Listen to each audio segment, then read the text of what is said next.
Oh. I don't know if you could hear that. Oh. Okay, now we can start the stream. Hello. That was my back, if you could hear. Hopefully you couldn't, but hello. Welcome back. To Phoenix Wright Ace Attorney, the trilogy, but specifically Rise from the Ashes is where we are. We haven't risen from them just yet. We're still kind of like playing in the ashes at this point.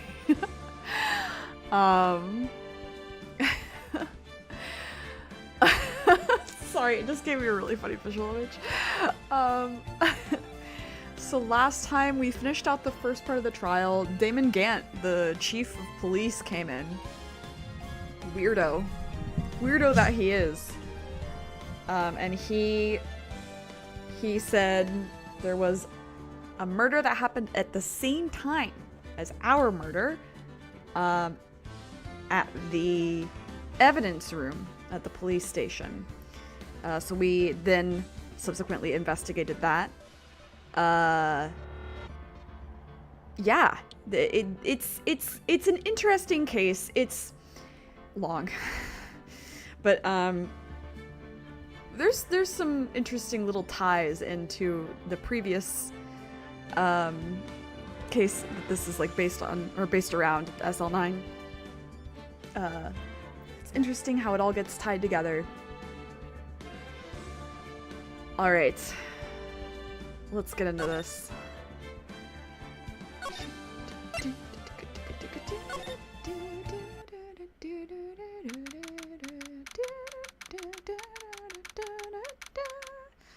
Alright.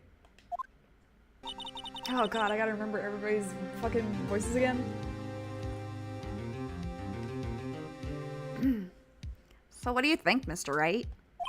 I think the prosecution is as confused as we are. After all, the victim was murdered in 2 different places at the same time. And a different suspect was arrested at each of the crime scenes. Yeah, Meekins was the suspect at the police station. Lana! Good morning, Mr. Wright. You're not gonna say good morning to your sister? I apologize for yesterday. I was indisposed. I hope they didn't hold you too long for questioning. We just finished, actually. I'm used to all-nighters, though. So how'd it go? It's as Mr. Wright suspects. The police are clueless. I figured as much, so I struck a plea bargain. A plea bargain? What do you mean by that? We agreed that if I told them the truth behind this simultaneous murder, they wouldn't seek capital punishment. That's what I mean, Emma. But Lana, don't tell me you... Much to my regret. I'm as much in the dark about this as they are. Miss Skye. We found trace evidence of a certain person in the police department's evidence room. They belong to Officer Jake Marshall. Right, we found his fingerprints on a bloodied locker. What kind of trace evidence? Bloodstained fingerprints, to be exact. That's the trump card I have up my sleeve today. You do understand what this means, don't you? In order to defend my sister, you're going to accuse Mr. Marshall? We have to play the cards we're dealt. Isn't that right, Miss Skye? Do what you have to do, Mr. Wright. She's like, you're my lawyer. I'm not gonna tell you how to do your job. I'm not a man. I won't mansplain it to you. Hi, Edgeworth. Oh boy. Court is now in session for the trial of Ms. Lana Skye. The defense is ready, Your Honor. The prosecution is...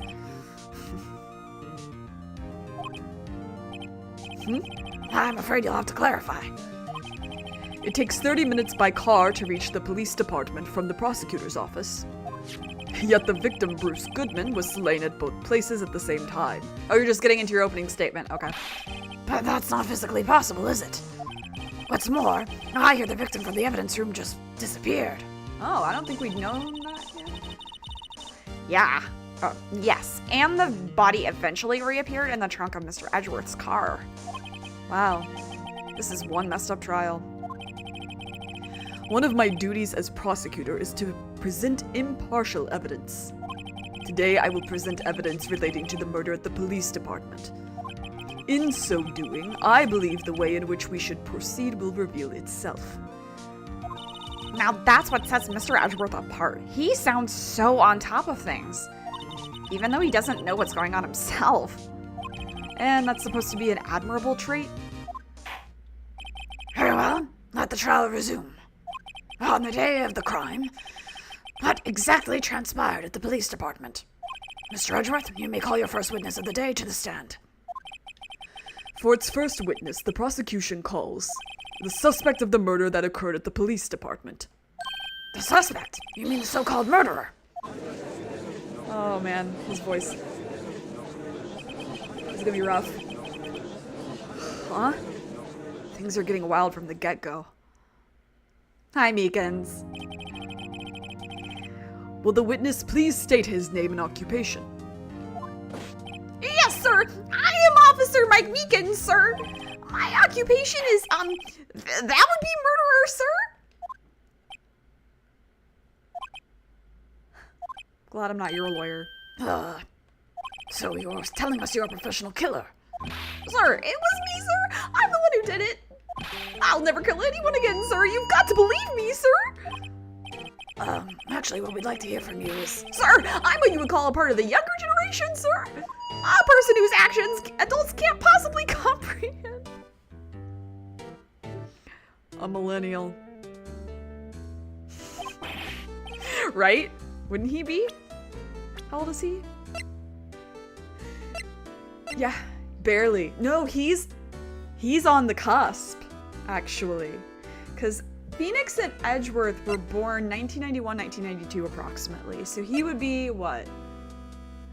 1993, 1994, which is like the cusp for millennial and Gen Z. Okay, cool. Please, Mr. Edgeworth, sir. Help me, sir. Officer Meekins. Yes, sir. Give us your report of the crime. Consider that an order.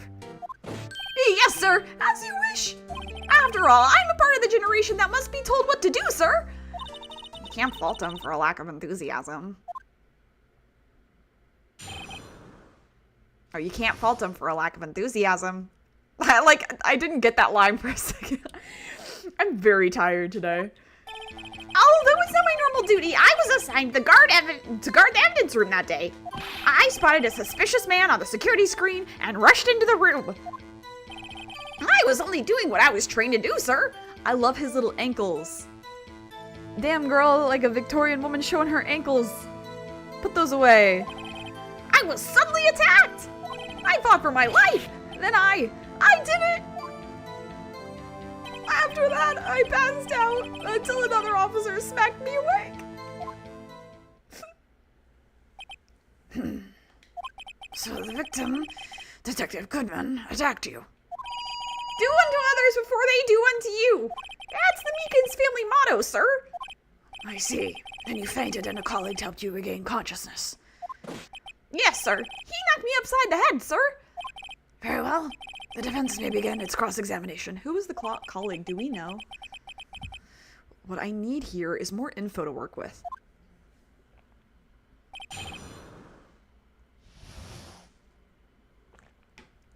His design's so silly.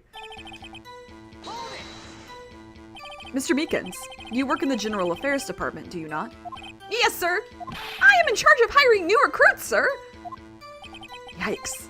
Now there's a scary thought. Evidence transferal was taking place on the day of the crime, which meant many officers were given special tasks not ordinarily performed. I was in charge of guarding the Blue Badger, sir. The Blue Badger? Yes, sir. The lovely police mascot created by the chief of detectives, sir. I had a really hard time. I know. I had a really hard time with that one.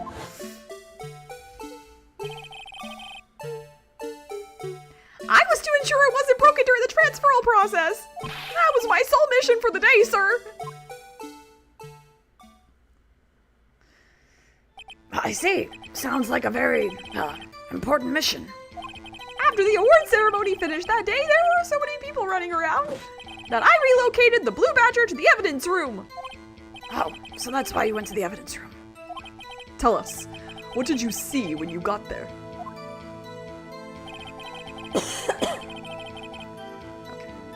You saw on the screen first. In order to enter the evidence room, you need an ID card. Am I correct? Precisely, sir. I have one right here around my neck. So then, your ID number should be listed on here, right?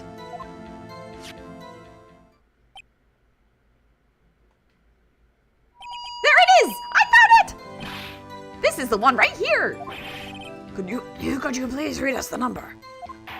Yes, sir. It's 4989596. That's my number, sir. I see. Huh? But the number 4989596 is shown as being used twice. Please explain, witness.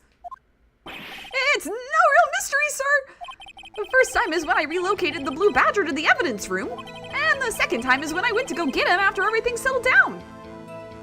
So then the second time is when you saw the person on the screen. Okay. I see. So it was during that second time when... Yes, sir. That was when I spotted the man on the security screen. I do want to take a look at this again. I know it's important. But I just want to... I want to take a little peep at the evidence again. Okay, so we got this. Is there anything silly that will be said about this? If I dare. Nothing. Nothing at all? No silly comments, Emma? Oh, that's too bad. Okay. The tag says AI16. What's that got to do with anything? Nothing, apparently. At least, that's what Edgeworth said. That makes it seem all the more suspicious. Who knows? This might turn out to be the clue that breaks the case. Wouldn't that be nice? Anything else to observe about this? I forgot we didn't do this last time.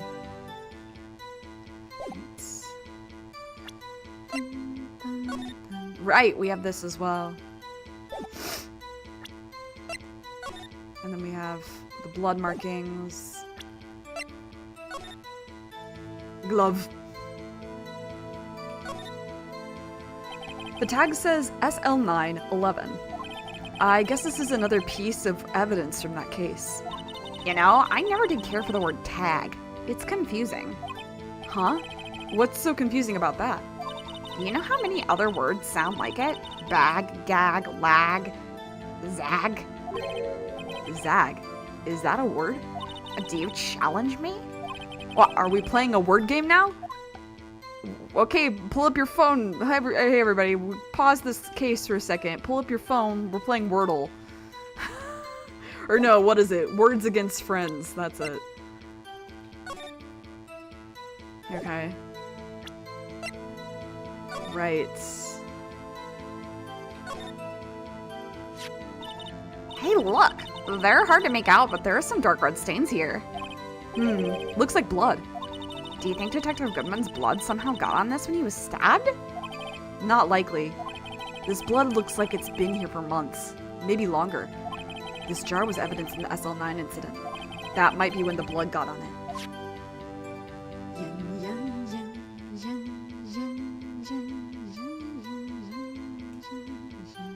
I see you. It looks like an enemy from Pikmin. The stupid things that fly in the air. I forget what they're called. Puffy blowhog. There we go. Huh? This thing doesn't have a bottom. That's weird. I wonder which side is up. Better yet, what's the purpose of a bottomless jar? At least it doesn't collect dust inside, right? No, it's still probably gonna collect dust inside. I don't think that helps. Sorry, sister. Right, and this was Marshall's. Okay. Where is the fucking list, though? Right. Wait, can I say silly shit about this? Oh, it has her name on it. Someone used a marker to write their name on this. Emma Sky. Don't tell me you bring this with you everywhere you go. Well, you never know where something might go down. Just what kind of a world do you think we live in? I don't know, a pretty dangerous one, I would say. It's different being a girly, okay? Phoenix? Check your male privilege for a second, aight? Okay, nothing else about this, I guess. Okay, anyway. Okay. So Edgeworth went in way earlier. So Edgeworth is like likely unrelated. Because he has an alibi for the time of the crime.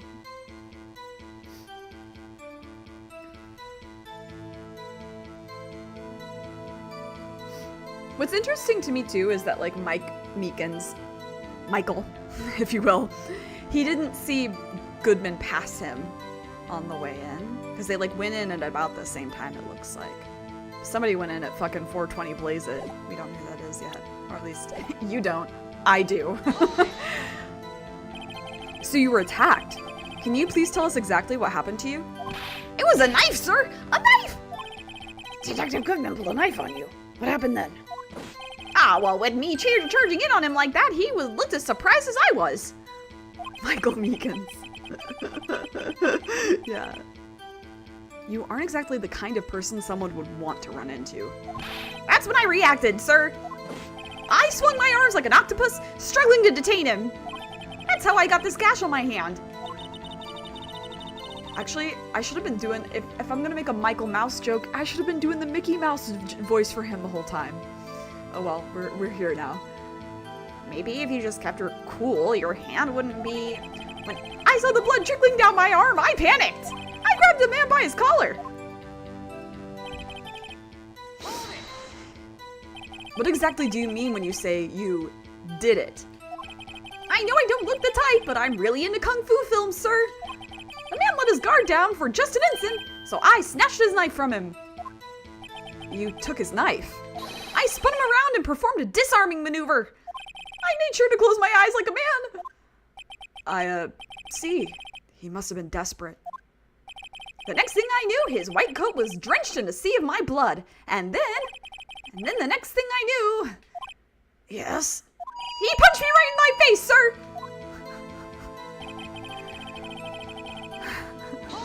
Loser, I love him so much. About what time did you regain your consciousness? No offense, sir, but how am I supposed to know that? I was unconscious. Oh, right, that's, you know what, you got me there. According to the report from the officer that woke up the witness, it was about 5:30.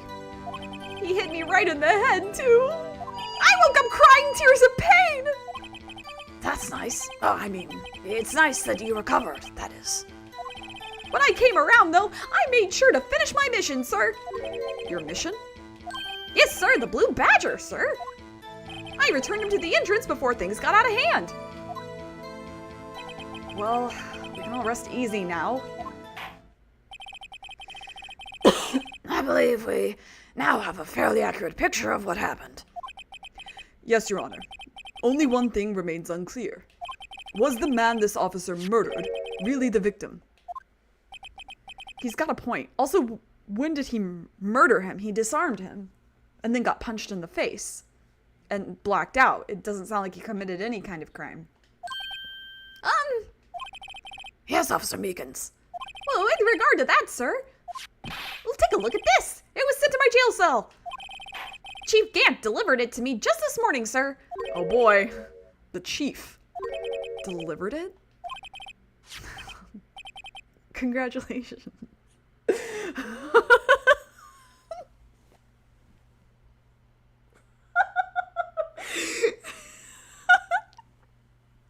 It's not even that funny, but the fucking I've been thinking a lot about the fucking Twitter post. Let me bring it up so I can quote it correctly.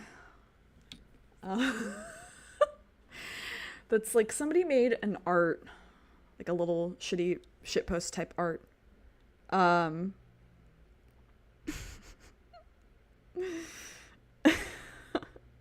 Sorry I'm ruining the progression, but hear me out. This is so funny. Somebody made this art, and the art itself is funny, but there was a response to the art that really got me. Give me a moment. One moment, please.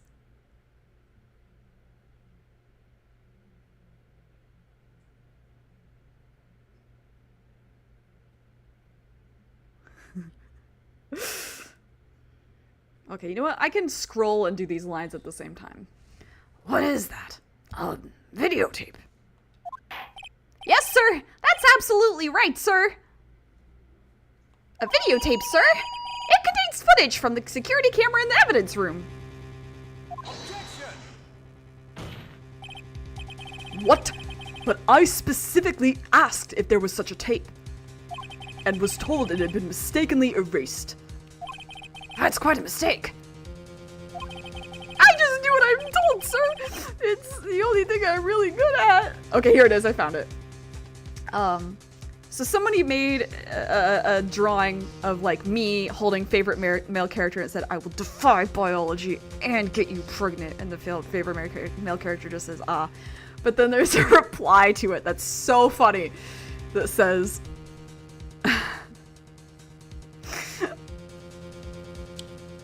"Make them an incubus/succubus and be able to manifest any of the necessary reproductive parts for their partner. Did it for Raoul Carul from Cars 2.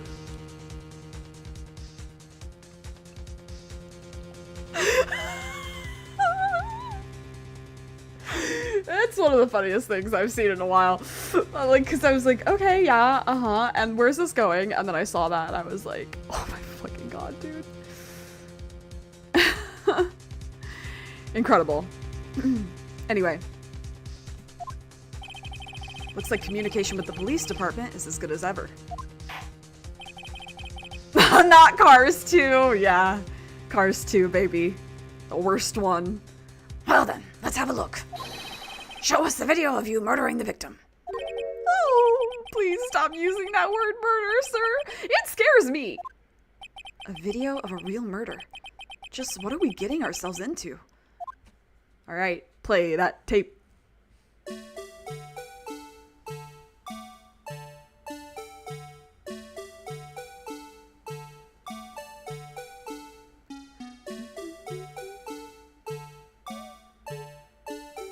Oh, hello.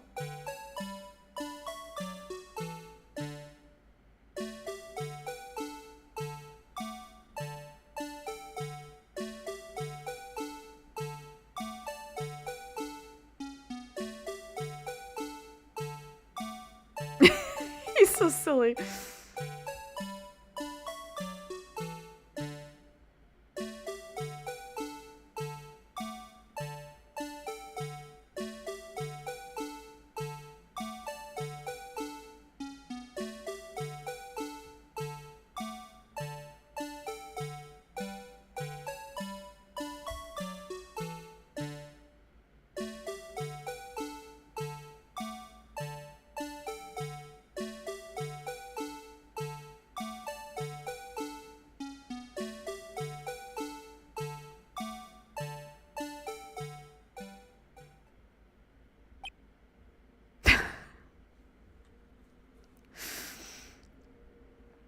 Yeah, me too, Phoenix.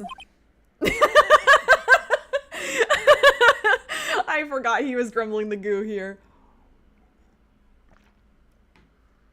Oh, Edgeworth. Well, I believe we're all thinking the same thing. How can we deal with these unsettling feelings stirred within us? What the hell was that wriggling piece of plywood? Sir, that is the pride and joy of the entire criminal affairs department, sir. It's the Blue Badger, sir. Why am I not surprised? This isn't going smoothly. Yes, well, anyway. This tape seems to prove that the witness did indeed encounter someone in the evidence room, and some sort of activity did take place. Your Honor, instead of relying on clearly incomplete footage, the witness's testimony will suffice. Is that all right with you, Officer Meekins? Yes, sir. As you wish, sir.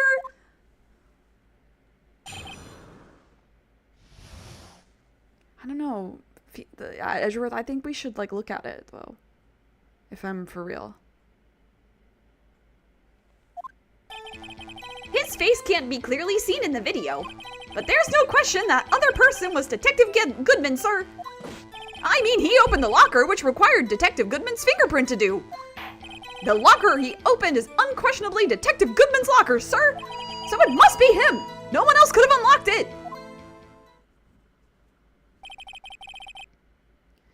What's this about a fingerprint? Each detective has been given a locker equipped with a fingerprint-activated lock. These locks ensure that each locker can only be opened by the detective it belongs to. Intriguing. That would mean the victim at the crime scene would have to have been Detective Goodman. Very well.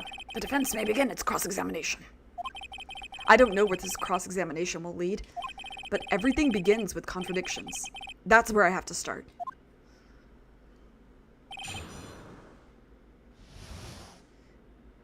We didn't have to do any presenting in the last, thing, too. Okay. I know y'all are gonna hate this, but I do want to watch the movie again if it'll let me. There's just one thing I want to check. That I realized I wasn't super paying attention to the first time.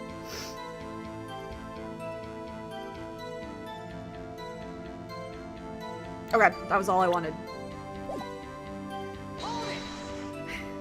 Tell me, were you able to get a good look at him? At the face of the man who attacked you with a knife? Sir, if you must label people as having seen or not seen the man's face, I believe I would be classified as the latter? The latter? But you were standing right in front of him, were you not? More to the point, you are the person who fought him, aren't you? Or you are the person who fought him, aren't you? I don't know how to deliver lines today. My alarm went off at... Okay, bye, scissors. My alarm went off at 6:45. I immediately went back to sleep, woke up at almost 8:45, got up, ate breakfast, sat there for an hour, took a shower, went back to sleep until noon. And I'm still tired. Oh, yes, sir, but I didn't get a clear look at his face, sir. I'm not the kind of guy who looks directly at people when talking with them, you see. It's the autism. Yeah, that's a good trait for a police officer. Phoenix, be nice. Still, I'm sure it was him. I bet my badge on it. There's no question that the other person was Detective Goodman. Well, there might be some question. But you don't know that for sure, do you? You never actually saw Detective Goodman's face. Well, I suppose you might say that. That is, if you must label people as having seen or not seen it. Since his face can't be identified in the video, only you can verify it. Oh, why is everyone looking at me? I'm glad you got to sleep even if it wasn't super helpful. Yeah, I mean, I went to bed at like 10:30-ish and slept till 6. Got up, went to the bathroom, slept another 40 minutes. I have a lot of sleep to catch up on. If I had to label your stares as disturbing or... Meekins! Oh god. I forgot about that. Having been shown a questionable video at best, we are not in the best of moods. Now please be more certain when you testify. Yes, sir! You claimed the man who brandished a knife on you was Bruce Goodman. Tell us why you are positive it was him. I mean, he opened the locker, yeah.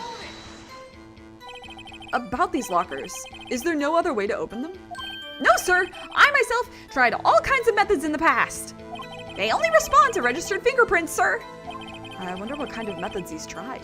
And why, also. If the man opened the locker's lock, which only responds to his registered fingerprints, then he must be the person the locker was assigned to. Exactly my point, sir. And this too. The locker he opened is unquestionably Detective Goodman's. How do you know that information? I've heard rumors, sir, from people in the know, sir. People in the know? The workers in the department cafeteria, sir. They keep me informed. The gossip. They also listen to my romantic troubles, sir. For the record, I've never talked to the cafeteria people about my romantic troubles. Phoenix, don't even start. Shut up right there. The opened locker did indeed belong to Detective Goodman. I verified this information through a more reliable source. So the victim opened the locker with his own fingerprint.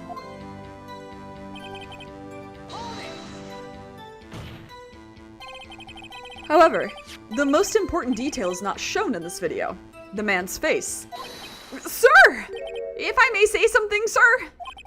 Please do. After all, you are the one being examined. I don't understand why the man's face is so important in this case, sir. I mean, it was his hand that opened the fingerprint lock. And it was his hand that tried to thrust the knife into my body, sir. My unsettled state can testify enough to this, sir. Yes, you have a point. The footage doesn't lie. That is, unless the defense can find a problem with it. Mr. Wright, let's check the court record again. Is there a problem with the security video? There's like several that I can think of, but let's go ahead and save here, because I don't remember which path we go on first. Regarding the video contained on this tape, there is one thing in particular that seems rather strange. There's multiple things, Phoenix. Strange. This contradiction leads to the possibility that the man may not have been Detective Goodman. What? This video contains such a contradiction? Interesting. Your Honor, I have a proposal. Yes, Mr. Edgeworth. He gets down on one knee. And then they're like, nah, we're too soon for that. Edgeworth hasn't gotten over himself just yet. I propose we have the defense point out to us this alleged contradiction in the video. He would want me to point it out. This guy. Very well, proposal accepted. Let us further inspect this piece of evidence. I will now play the security tape. Mr. Wright, please show us this contradiction you speak of. There's like a couple, but I think I know which one we're going for first. I have to point out a problem in the video? This is the first time I've ever had to do that. You can do it, Mr. Wright. It's set up so you can fast forward, rewind, or pause the video. Just take a good look and be sure to point out the right thing. Please don't play it too many times. I can't stand watching this video. How did this guy ever become a police officer? I would rather have a police officer like him than the ones that already exist in this world. I'll be real. Now, Mr. Wright, please enlighten us. Where is the contradiction that indicates the man may not be Detective Goodman? Okay. So there's lots of things wrong in this video. This is already on. The locker's already on. Okay? That's number one.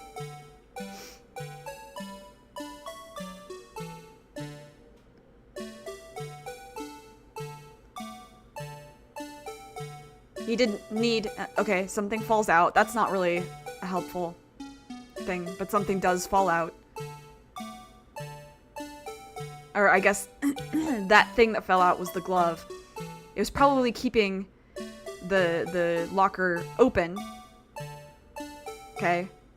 Can't see face here. It's not a big deal. He's already gotten blood on him from Meekins there. Okay. And then...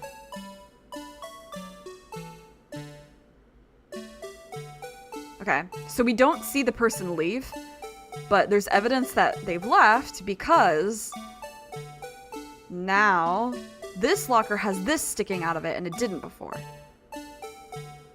So I don't know. Okay, pause. I'm thinking.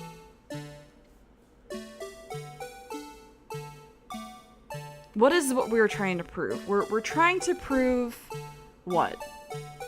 We're trying to prove that this may not be Detective Goodman. I think either of those things technically could work, right? Okay, let's fast forward, fast forward, fast forward, fast forward, fast forward. I want to say this. Because The thing that's strange about this video would have to be, this. Hold on a second, I need to use my eye drops. Well, I don't get it. Would you mind if I borrowed your eye medicine? Don't look at me with those bleary eyes. Before your eyes get too teary, perhaps you should think this through again. Now what do I do? Play the video again. Very well. Let's try this again. Just remember one thing, Mr. Wright.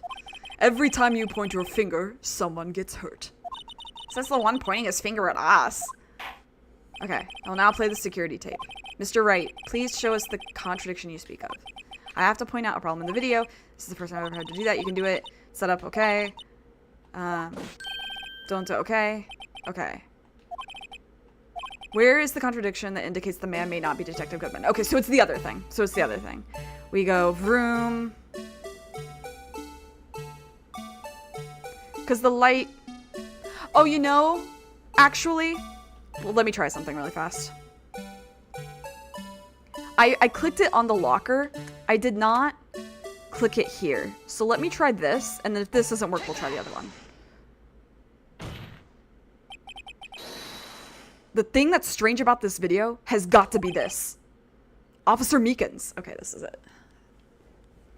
I thought it would understand, but I should have known better. It's Ace Attorney. Sir! Do you mean me, sir? Who else is Officer Meekins? As I understand it, the locker apparatus works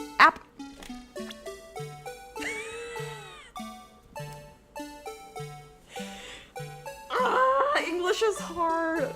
Why is English so hard? Okay.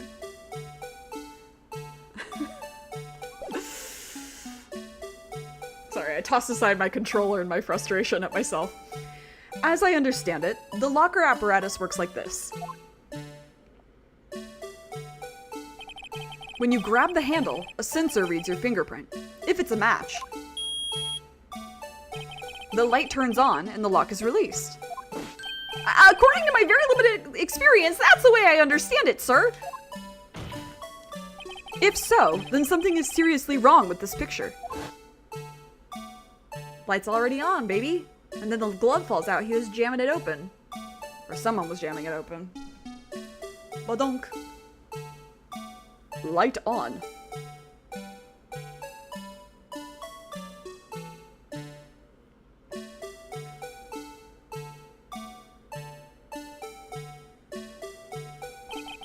When the victim reaches for the handle to open the locker, let's rewind to a little earlier.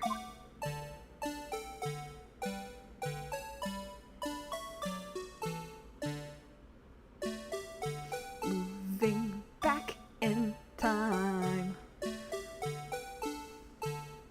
Here, notice the light? What's this? It's already lit. Let's get lit, Your Honor. Pew, pew, pew, pew. Precisely my point, Your Honor. The locker was already open before the victim grabbed the handle. Ah!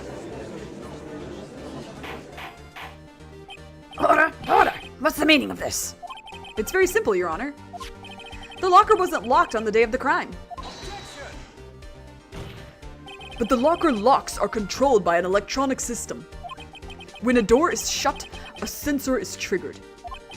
And the locker is automatically locked. Oh, I know. It must have broken down. Of course, I'm not an expert in this. That's not likely, Your Honor. The sensor would detect and report any malfunction. Oh well, it just goes to show novices should keep their mouths shut. Mouths. Mouths shut. So then, Mr. Wright, do you have an explanation? Me, Your Honor? I do. Yes, why wasn't the locker locked? Me, Your Honor? Come on, Phoenix. Yes, well, you see, this isn't exactly my field. What do you think, Miss Scientific Investigator? Huh? Oh, maybe something like jam the system sensor? Yeah, girl. Something jammed the sensor? There's something else that seems out of place in this video. I'm so sorry for all of my reads today.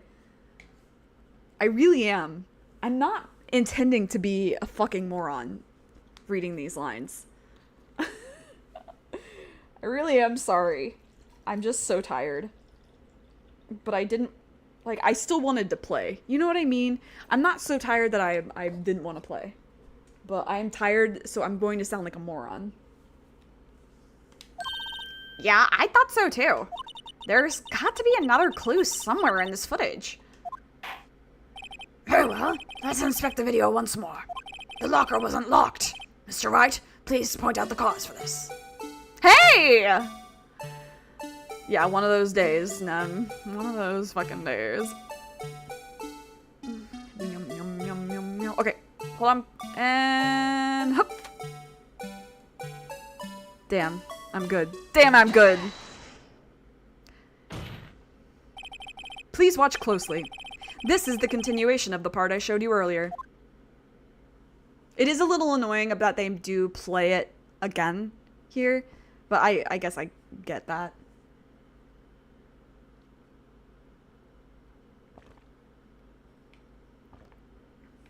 It's amusing for us, frustrating for you. Yeah, that's exactly. It makes for good comedy, but me, I feel like I'm going insane a little. What's this? Something white fell out of the locker. But sir, it's been my experience that things fall out of doors when they are opened. Or well, something like that was the line. Fuck, dude. Oh my god. I often fall out and roll great distances when I open my car door. We can't be sure that item was completely inside the locker to begin with. What do you mean? The sensor triggers the lock when the door is shut. What if something was inserted, say, between the sensor and the door? Inserted. Your Honor, please get your head out of the gutter.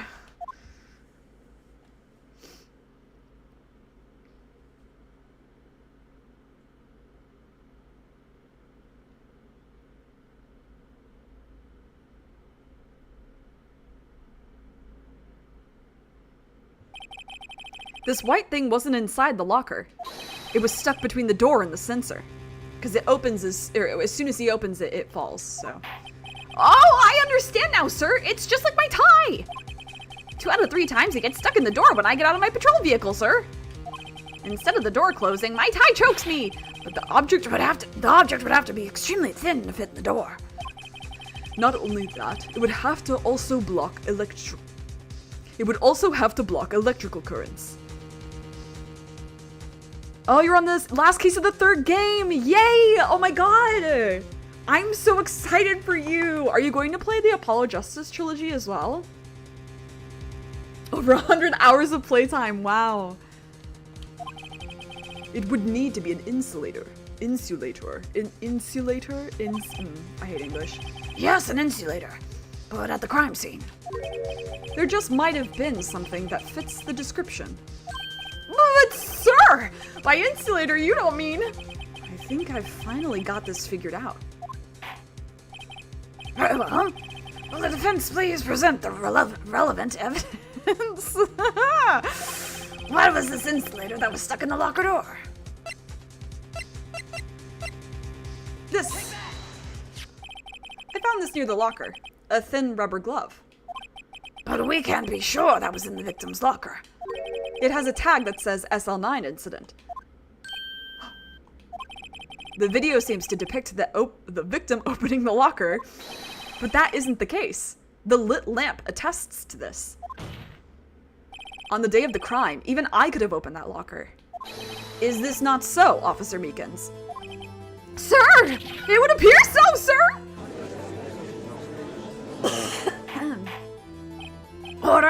Order! So are we to believe then that this victim, whom this witness stabbed in the evidence room, was not Detective Goodman? Do not be misled, Your Honor. What do you mean, Mr. Edgeworth? The defense has merely demonstrated that possibility, and nothing more.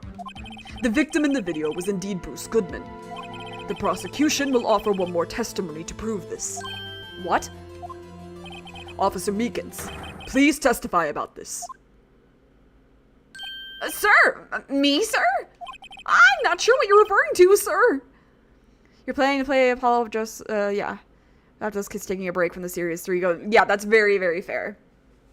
What are you gonna play during, the break from Ace Attorney? Wiggles my eyebrows in Persona 3 Reload.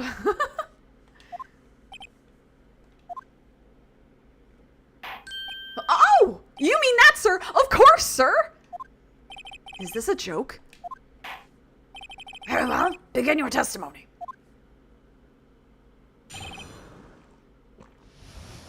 Mystery Man Part 2.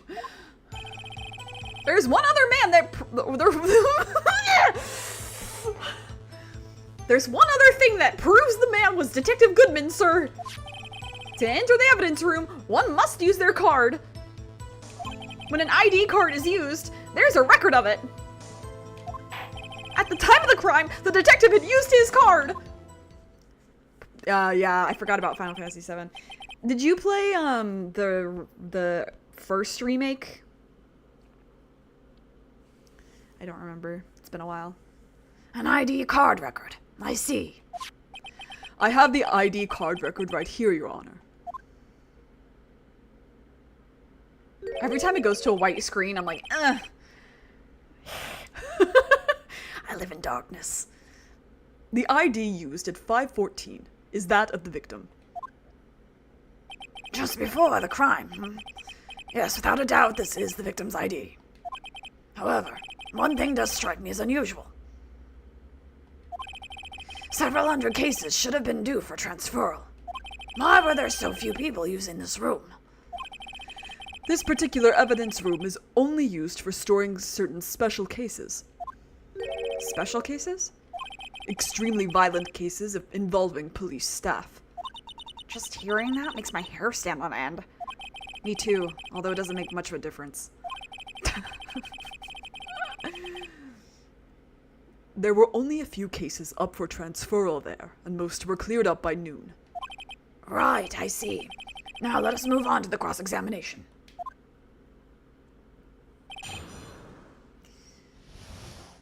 Yeah, I don't even remember when that game came out. Was it 2020? 2019? I don't remember anymore. So, unlike your earlier testimony, you believe this to be rock solid, do you? Yes, sir. Solid as stone, sir.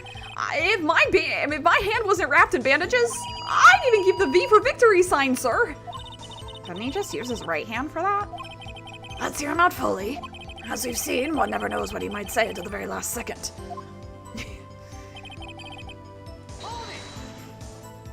Is that card hanging from your neck one of those ID cards? Yes, sir! This card right next to my cuffs, sir! I keep it here so I won't ever forget it. But what if someone were to steal it from you, keeping it out in the open like that? Maybe I shouldn't wear it around my neck. Remember when I said 2 out of 3 times my tie gets stuck when I get out of my car? Well, the remaining time it's my ID card that gets stuck. Instead of the door closing, my ID card chokes me. Maybe I should just leave this one alone. At any rate, each police officer only has one ID card. Both the police department and the prosecutor's office can attest to this. Please proceed with your testimony. Can I be really honest about something really fast? Every time it gets to this judge's shot, there's something about it that distracts me so much. You can't see it on the left side, but on our right, doesn't it kind of look like that little thing has 2 little eyes? It looks like an arrow, or it almost looks like a Mario star. You know what I mean? It's like the 3 points, and it has 2 little dots, like eyes. And I always think, every time I see it, I'm like the Mario star, and then I go in my head every time. Every time. Alright, enough being honest. Time to be back to a persona on the internet.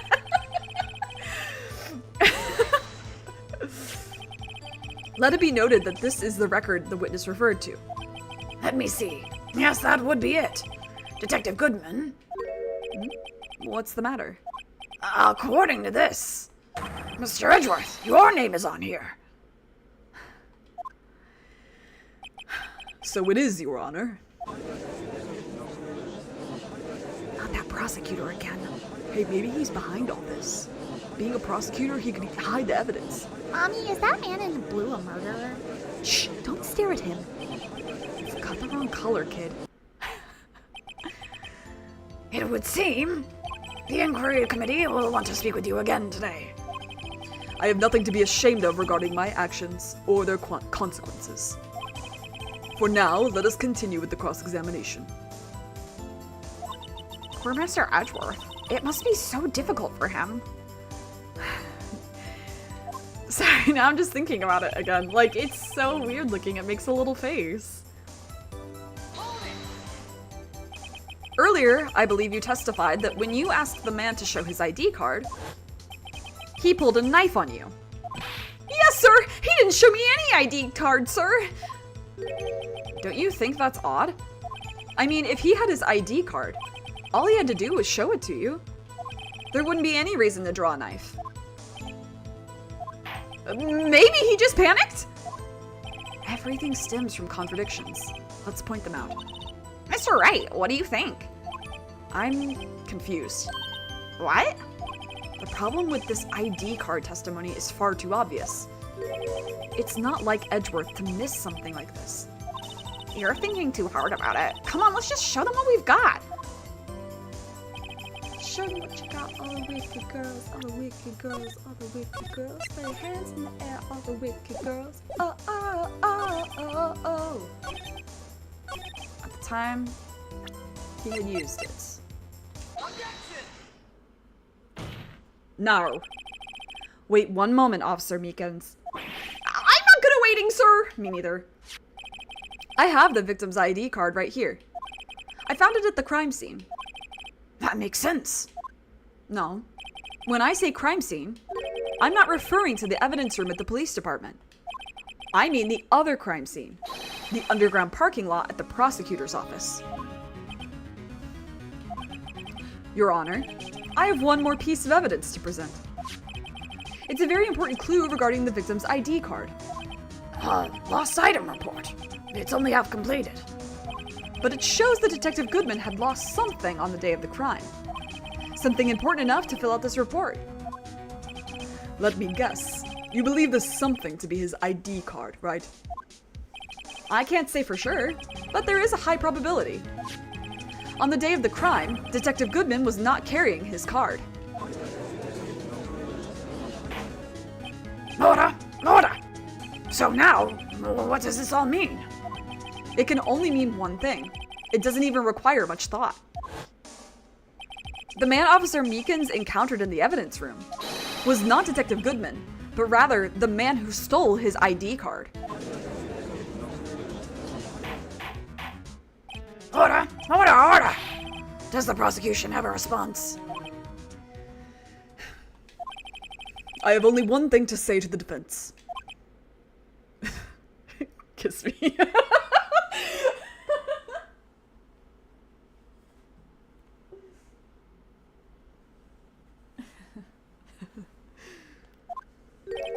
Bravo, Mr. Wright. Oh my god. Bravo. Allow me to summarize the defense's argument. At 5:15 on... Sorry, let me try this again. I got a little flustered. At 5:15 p.m. on the day of the crime, the man in the evidence room Officer Meekins encountered was not Detective Goodman. There are two grounds to support this.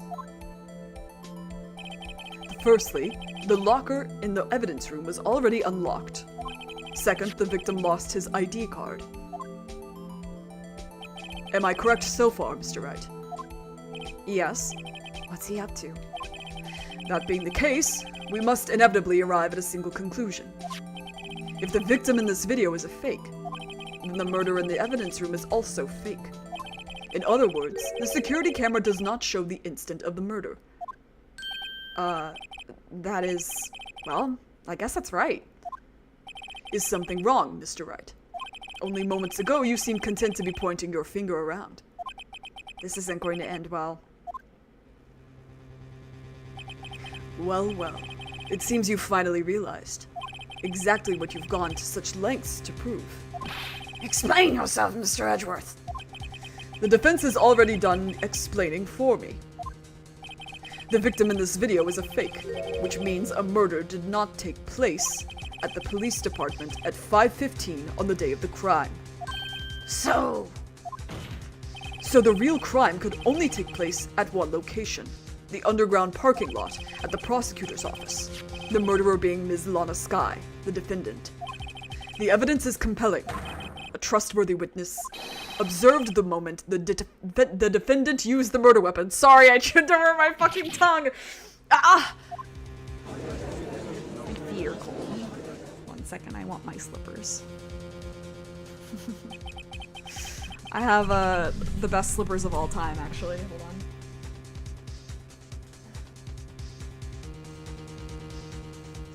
My slippers are ducks. They don't make noises, thankfully. But they are so silly. They're just ducks. They're so comfy. Shout out to Steffi for purchasing these for me years ago. I knew that testimony was way too shabby. It was all a trap from the beginning. the activity in the evidence room still leaves many questions unanswered. Who exactly was the victim Mr. Officer Meekins encountered? And where did this person disappear to? However, this trial's purpose is to examine only the murder of Detective Goodman. Just so, Your Honor.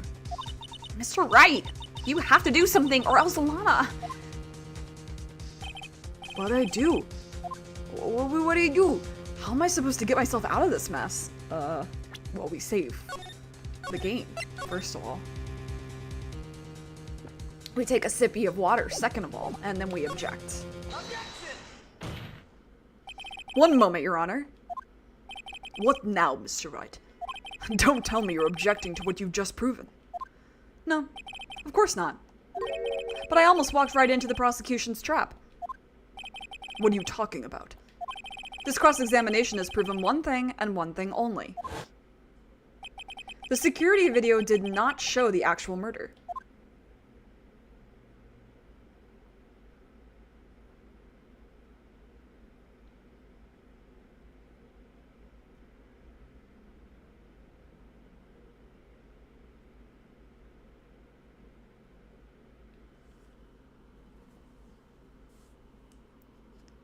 Suspicious. However, it cannot be said that it is unrelated to the murder in the parking lot.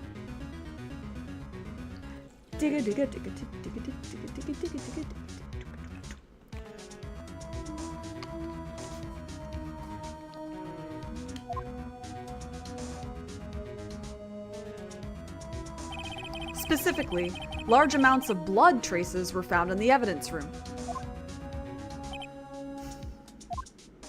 The defense demands further examination into the truth of the matter. Mr. Edgeworth, Yes, Your Honor. if this court were to examine this further, other witnesses will be necessary. Is the prosecution prepared? I'm sorry, Your Honor. The prosecution considered the incident at the police department to be unrelated. We have not prepared any other witnesses for this incident. This just might be my chance. Time to call a certain Texas Ranger to the stand. Mr. Wright, do you mean? Your Honor, the defense would like to request a specific witness. Oh, whom do you have in mind? Someone we have reason to believe knows the truth. The truth behind activities that took place in the evidence room. The prosecution requests to hear this person's name before deciding whether or not to comply. Very well then, Mr. Wright. This person whom you would have testify, what is his or her name? You can just say there, Your Honor. Officer Jake Marshall. Why him? I can't let Edgeworth know everything just yet. He's in charge of the evidence room. I feel we should hear what he has to say. The prosecution agrees to the defense's request. Since he was responsible for guarding the room, we should hear his testimony. Fortunately, he works in the police department. We shouldn't need longer than 20 minutes to prepare. Very well. The court will take a 30-minute recess while the witness is subpoenaed. Will the prosecution please prepare the witness during this time? We will, Your Honor. Court is now in recess. Recess.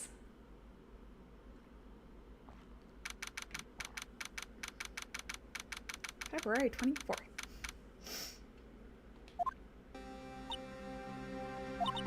There's no stopping you, is there, Mr. Wright? Huh? Well, what do you mean? You called for Jake Marshall. It seems you figured everything out.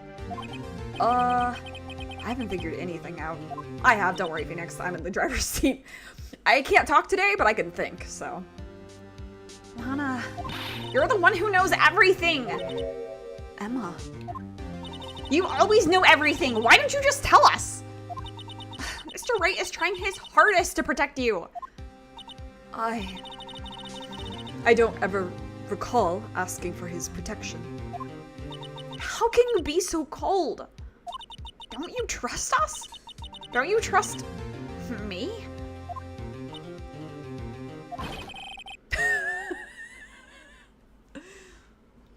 Hope I'm not interrupting anything, pals. Oh, guess I am. I'll come back later. Wait, Detective Gumshoe. What is it? You've got a lot of nerve, pal. Making a detective run all around while on duty. And to top it off, you call me here? I've seen happier people at funerals. Sorry, Detective. You better be, pal. Hey! I didn't see you there, Chief Prosecutor Scott. That's okay. So, have you brought what I asked? Oh, you mean this, right? He's so funny. My apologies, Detective. Due to my present circumstances, I was forced to use Mr. Wright's name when making my request. My name? Never in a million years would I have thought it was you who asked me. Could I bother you to bring me the SL9 incident files? I'll need them by noon. Talk about crazy. The SL9 incident? But Lana, that's... I thought Mr. Wright might need them, so I had them brought here. Here, you might do well to read them. I can't believe you, the chief prosecutor, were a witness in that case. Ms. Skye. Oh, Ms. Skye was a witness? Joe Dark. Take it from me, you don't want anything to do with serial murders. Oh, what? Now that I've brought you your stuff, you're just gonna ignore me? Emma? But why? Why is your name in here? What? My name's in there? I don't know. That was accidental. I don't know. Unless... No, it couldn't be. Lana, this SL9 incident, is that... That's the classification number the police filed it under. 2 years ago, the rest of the world knew it as the Joe Dark killings. But Joe Dark? No, Lana. That's over with. No. Emma, wait. She ran away. You know what? I just remembered. I gotta be somewhere. Peace. Sorry, pal, but I'm out of here. Jake Marshall, Angel Starr, Damon Gant, Miles Edgeworth. Not to mention Lana and Emma. Everyone involved in this case is connected to those killings 2 years ago. This can't be just a coincidence. Knowing you, you just might be able to figure it out. Time to get back to the trial, Mr. Wright. Best of luck. I better take a good look at this file. That's okay, we're gonna keep going. We're doing the whole dang trial today. Dun dun. But we are gonna take a little bit of a break. I need a break for my voice, and I'm gonna get a blankie. Yeah, so the usual 5-minute break. Get a snack, get drink, stay hydrated, all that good stuff. You better hydrate or dihydrate. And then we'll be right back into the second half of the trial for today. Hee hee. Yippee! Wahoo! One day I'll make a better screen for this, but you know what? I ain't got the energy. I'll be so real.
Okay.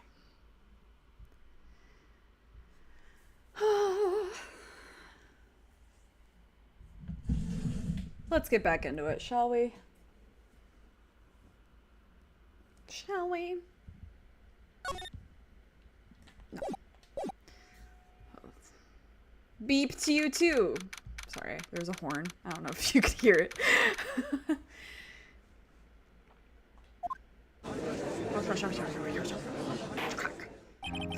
Good, well now we convene for the trial of Ms. Lana Sky.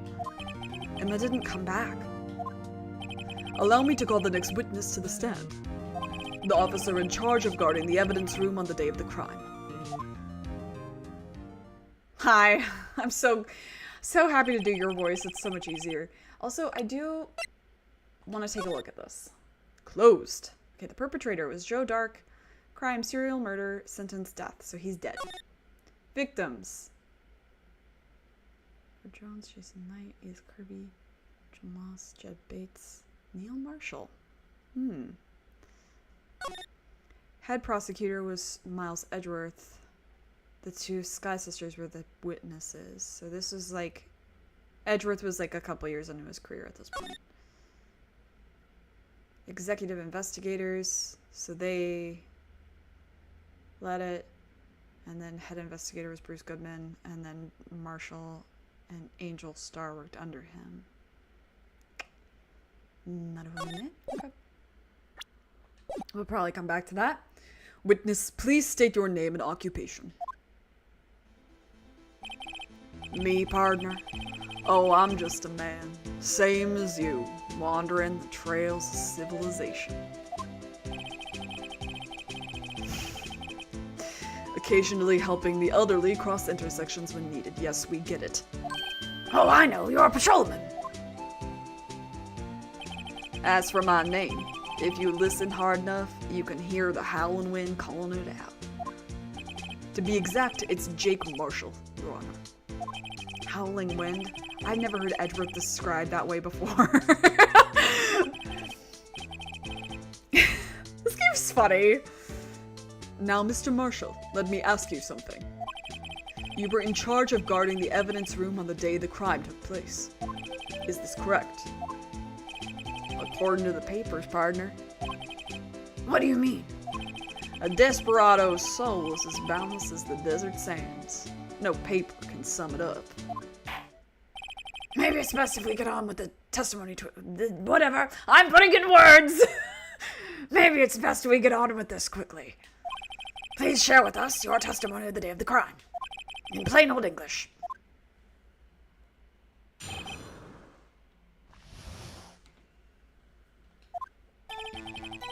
My job was to keep a wary eye on that bone orchard.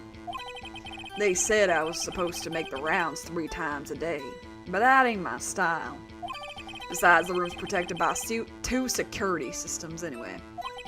If I remember right, I was at a street-side saloon at the time it went down.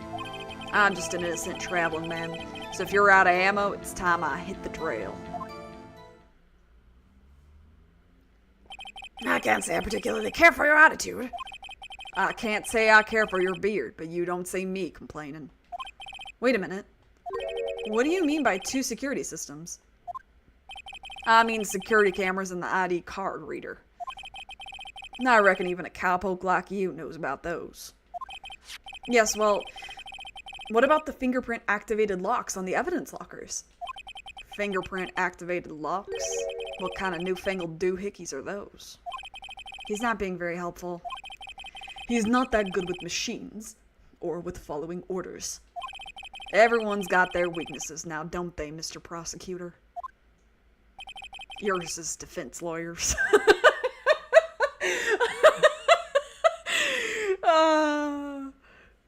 This one seems like trouble. Okay, Mr. Wright, he's all yours.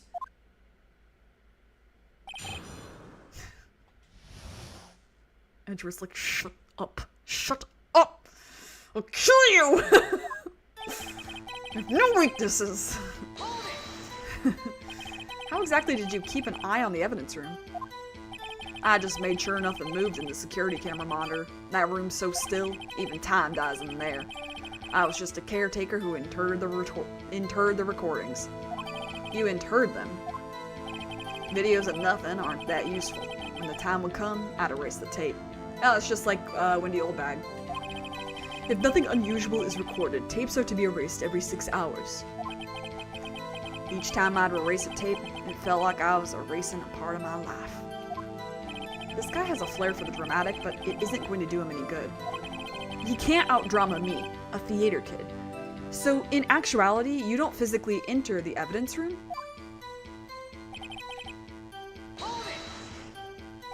But you made your rounds on the day of the crime, right? Ain't you heard a word I said, partner? I told you that ain't my style. I'm afraid I don't understand. No desperado I know lets rules get in his way. No desperados I know join the police force. So, Officer Marshall, on the day of the crime, Just between you and me, I didn't set foot in the evidence room that day. there was a rubber glove stuck in the victim's locker. Do you know anything about that? Sorry, partner. Can't say I do. I haven't been in that crypt in weeks. How does this guy avoid being fired? He's hot. Haven't you heard of pretty privilege, Phoenix? Besides, the room's protected. You used to be a detective, so you've used the evidence room in the past, correct? Of course. Back in the day, my locker was a goldmine of evidence. And yet, you didn't know about the fingerprint locking mechanism. Sorry, partner. I ain't good with machines. I couldn't even tell you how a bike works. That's quite, incredible. The sensors on the locker handles cannot be seen. It's well known that some detectives are unaware of their presence. Now that he mentions it, Detective Gumshoe said something like that too. At any rate, it doesn't seem that this is relevant to the crime. Can you tell us what you were doing when the crime took place? I remember that. You were at a bar? What were you doing in a place like that? Getting my drink on. I was eating spaghetti. Not even Angel steak lunches can beat that parlor's vongole sepia pasta.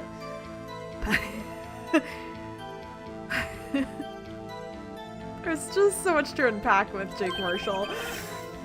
Do you mean to tell us you abandoned your police duties to eat some noodles? Not all desperados eat tacos, partner. That's not what I meant. I hope this has taught you a lesson. That's strange. This isn't usually where Edgeworth says, "Did you not want a raise this year?" That's not how I sound. I don't hit my R's that hard.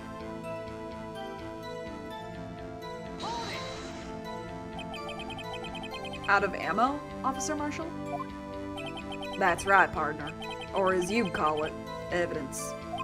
If you plan to pin me to this crime, then you better draw. Otherwise, you're just wasting my time. My steel horse is waiting to carry me back to the west into the sunset. One thing seems clear. Despite being responsible for guarding the evidence room, the witness doesn't appear to have seen anything. Texans don't take orders from anyone. Everyone knows. God, that's the most true thing he's ever said. Everyone knows that. Apparently your superiors don't. Okay, I have a trump card up my sleeve, so I'd best keep my cool. Before I use it though, I'd better up the ante. So the trump card is our fingerprint on you. Okay. You said it was supposed to be 3 days, yeah.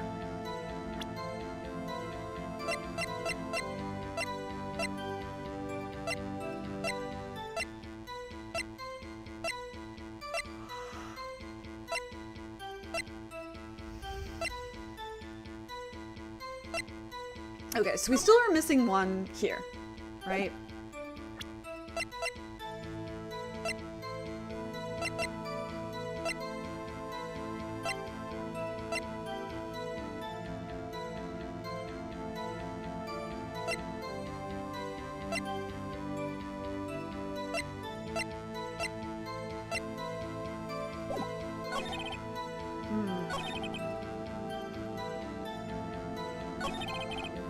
press this one again? Use detective. Okay, yeah. You didn't know. I'm not good with machines. I can't even tell you where the bike works. Okay, it can't be seen. Some don't know. Anyway, so blah. Okay, there was. Okay, was it the one before that? But you made the days in the run. No, you don't do it. It's like I don't understand why. Okay. Didn't set foot in there. Don't know anything.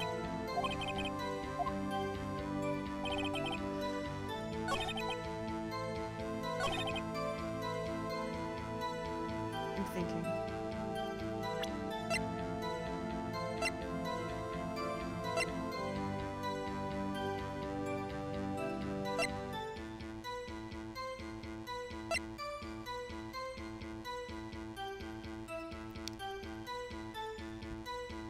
Is it this?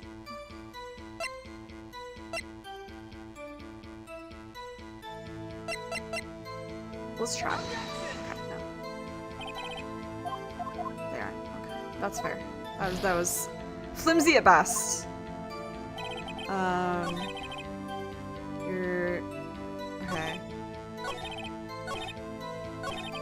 I mean, okay. He said I have to up the ante, but like, I feel like it's time to use this, no? Okay. The game gaslit me. Crazy. I lost health for nothing. That's fine. Officer Marshall, doesn't it strike you as odd? That is, you being called in to testify like this?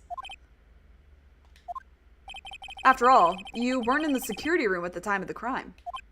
And yet you dragged me down here. Explain yourself, partner. It's quite simple. You left a very large trail behind at the scene.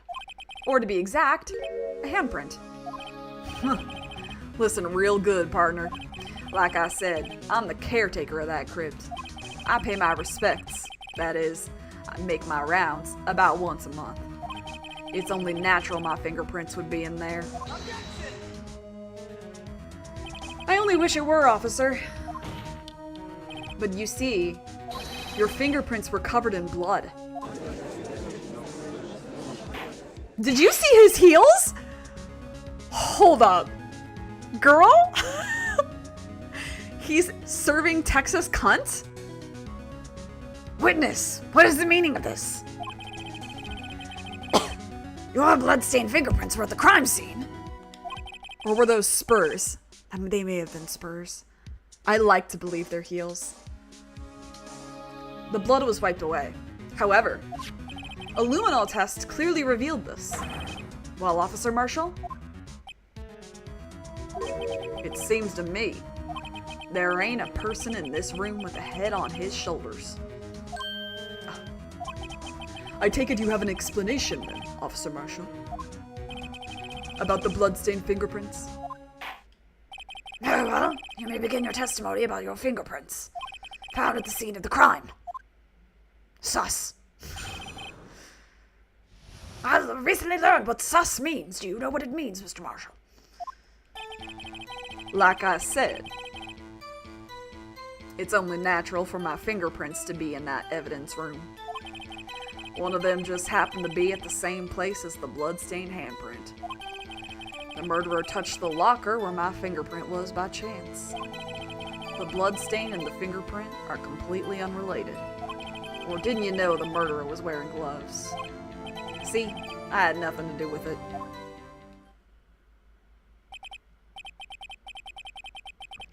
The witness's explanation appears valid, although there's room for doubt.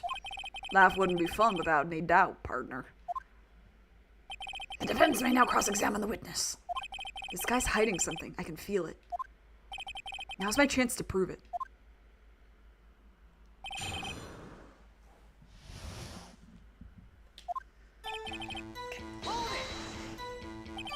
That's because you, how did you put it, pay your respects once a month? Yeah, that's right. That and one more thing. That locker happens to be mine. What? What do you mean? I mean what I said.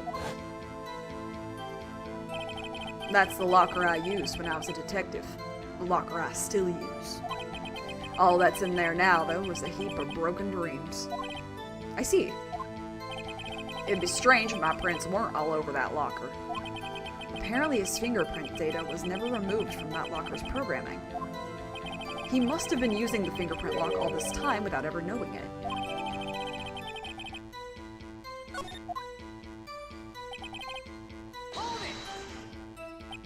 So then, what about the bloody handprint? Was a man. It's no mystery. Please explain. My locker is covered with my fingerprints. It just so happened.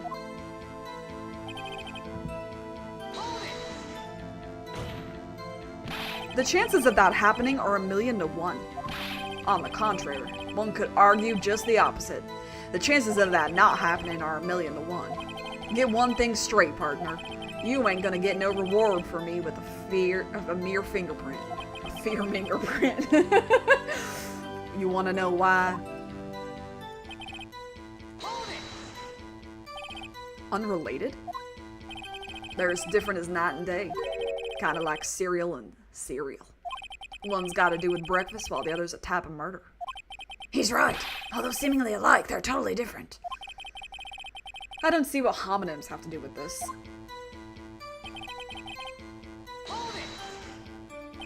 How do you know that? I may be a loner, but I still do my job. I keep up on the reports. There was a blood stain at the scene, thought to be left by the murderer. That's right. It was found on Detective Gumshoe's locker. However, no fingerprints were detected on that handprint. Oh yeah, I think we tried that too. So that would mean the murderer, wearing gloves, happened to place their hand on top of Officer Marshall's fingerprint. That's the only logical conclusion. Are you starting to get the picture, partner? The picture? This seal of blood in the desert is just food for the buzzards. There's only one reality, and that's this. The security tape. So long as my trail isn't in there, you can't say otherwise. This isn't getting us anywhere, Mr. Wright. Please consider carefully where you're going with this cross-examination. Yes, Your Honor. Now then, continue your testimony, Officer Marshall. Too bad it wasn't me in that video. Right, partner? Well, I don't know about that, partner. I don't know about that one, King. Let's watch it again, shall we?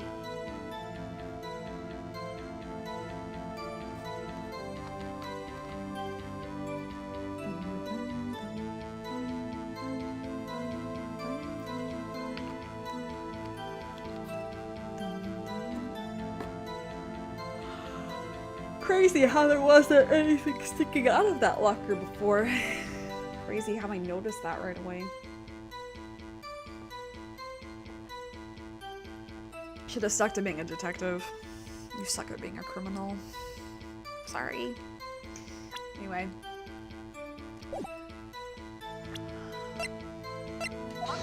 Oh, won't do that? We won't do that? Done. Okay. Except it is him, but that's fine. What do you mean by that? You want to tie me to this crime, isn't that right, partner? If so, that video was the only direct evidence you have. But that video is next to useless. It's full of blind spots. Blind spots? Places you can't see. The camera's panning back and forth. The floor isn't shown. If someone was familiar with the camera's position, they could leave the room without being caught on tape. Oh, almost like somebody who guarded the area, huh? We don't have time for your speculations, Mr. Wright. Well, Mr. Wright, if you can show us evidence in this video that indicates Officer Marshall was present, please do so now. Yeah, I can. Very well. Allow me to point out your mistake, Officer Marshall. Tread carefully, Mr. Wright, or you might wind up being the one who's making the mistake. Now then, let's have another look at the video. I wish you two would stop flirting. Show us this incriminating evidence of the witness, Officer Jake Marshall.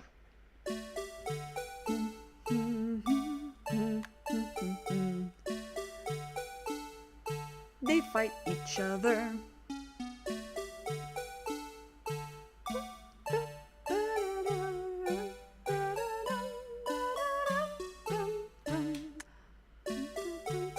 I'll keep going a little bit.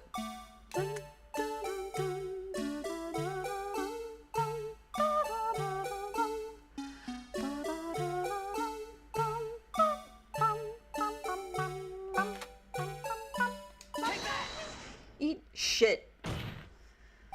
Bringing our attention back to the security camera is a mistake I'm afraid you'll not soon forget, Officer Marshall. The days are short in Texas, so are our tempers. No, they're not. Days are long.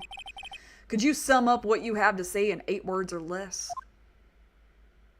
Very well. You can clearly be seen in this video. Exactly 8 words. Not bad, partner. The key lies in a certain locker shown in the video.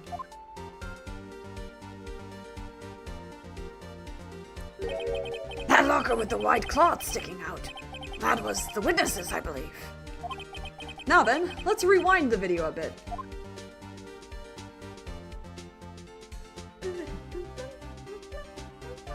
Every song's a banger.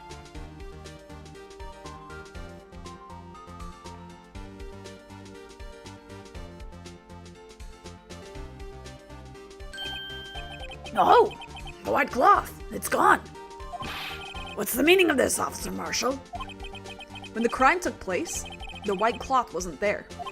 Then it suddenly appeared. There's only one explanation. Officer Marshall, you were in the evidence room at the time of the crime. What's more, you opened your locker when the camera was turned away. Order, order. It seems that's the only... Hold your horses. Sorry, partner, but you got the wrong man. So what if my locker was open? That doesn't mean I'm the one who opened it. The murderer needed to hide something, so he opened a locker and stuck it in. It's not my fault he happened to choose mine. Why is everyone staring at me like I'm a wanted man? This guy isn't just playing dumb. He really doesn't know. I hate to rain on your parade, but you're the only person who can open that particular locker. Oh yeah, I call your bluff. You say I opened that locker. Now prove it. Well...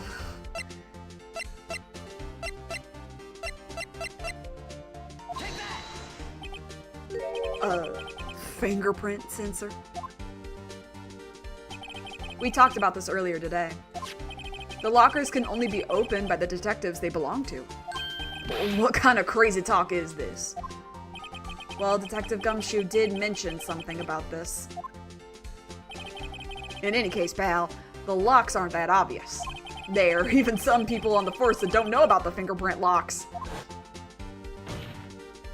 So, Sheriff, what do you have to say in 8 words or less?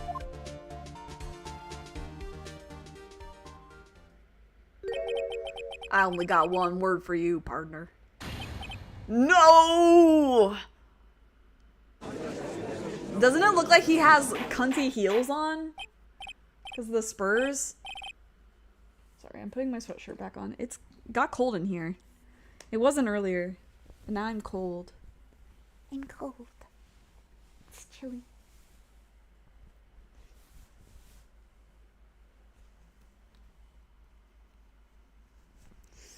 Ugh, the rain finally started again. A solid 5 degrees Celsius outside. It's colder than it usually is this time of year, actually. Like, we had a little bit of a warm front come in, and now it's back to being the cold that it's supposed to be at the beginning of February. It's all mixed up. Weird. Whatever. Did I take this line? Whatever. Who cares? If this is a joke, it's the worst I've ever heard. I assure you, this is no joke, Officer Marshall. Now then, please tell us what you were doing in the evidence room at the time of the crime.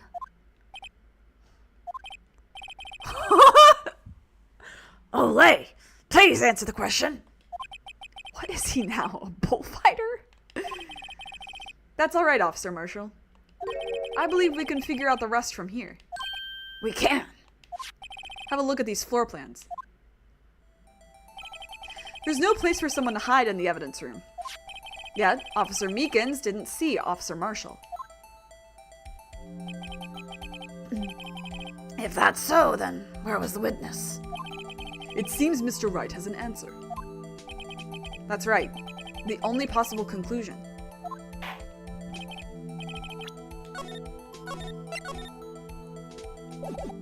Well then, let's hear it. Where was Officer Marshall at the time of the crime? Wait. Could have been here. Wait. Okay. Officer Marshall was standing right here. So Officer Meekins didn't notice him standing there. That's almost as credible as Meekins' warp theory. Okay. Okay. Who are they marking as who? Who?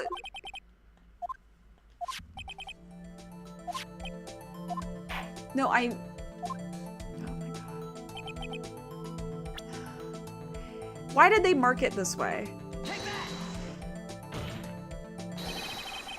Officer Marshall was standing right here. There, but that's where the victim, Detective Goodman, was. See, like, when they show that... It's weird. Okay, whatever. That's where the victim, Detective Goodman, was. Correct. Unless the man wasn't Detective Goodman. Because here's why it's confusing to me. Because I see Meekins as the victim, not just because he's a soppy little boy, but because he got stabbed. We know he got stabbed, but we've determined that whoever was Bruce Goodman in the locker did not get stabbed, right? So them still marking the victim as Goodman is confusing to me.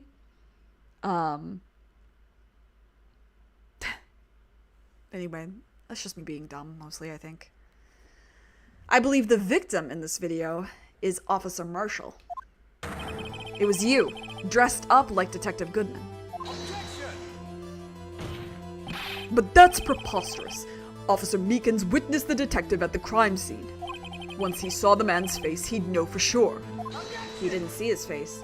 May I point out, though, that Officer Meekins did not know Detective Goodman. He also testified about the man's reaction when confronted. When I entered the evidence room, I asked him to show his card, sir! Yes, and how did Detective Goodman respond? He suddenly pulled a knife on me! Something about the officer's story puzzled me. If the man had had his ID card, why didn't he just show it?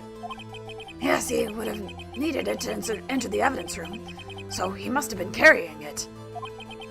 The answer's simple. He couldn't show it.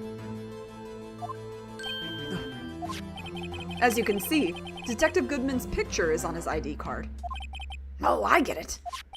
If he showed that, his cover would have been blown. Officer Meekins would have realized the man wasn't Detective Goodman. Do you have anything to say to this, Officer Marshall?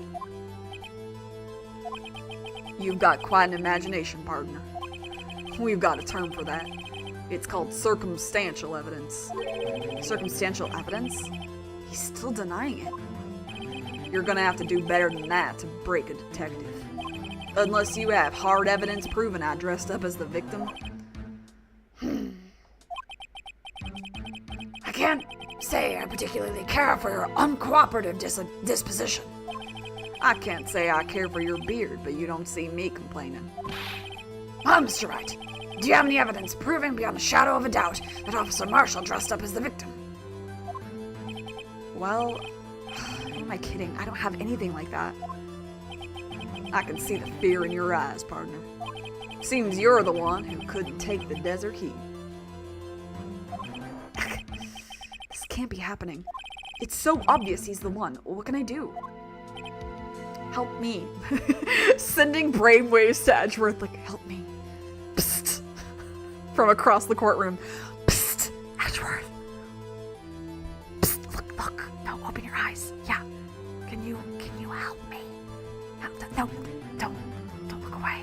No, don't close your eyes. I pretend I do not see it.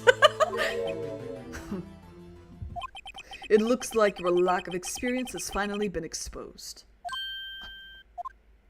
I'll pass on to you what someone told me when I was just starting out. When you've run into a wall with no place to go, return to the basics. The basics? For me, that would be what Mia used to tell me. Attacking his beard for no reason is really rude. It's not even that bad of a beard. Phoenix, try thinking outside of the box. I shouldn't look for proof that Officer Marshall was in disguise. But rather, I should look for evidence that came about because he was in disguise. Why do you think this locker was open in the first place? What do you mean?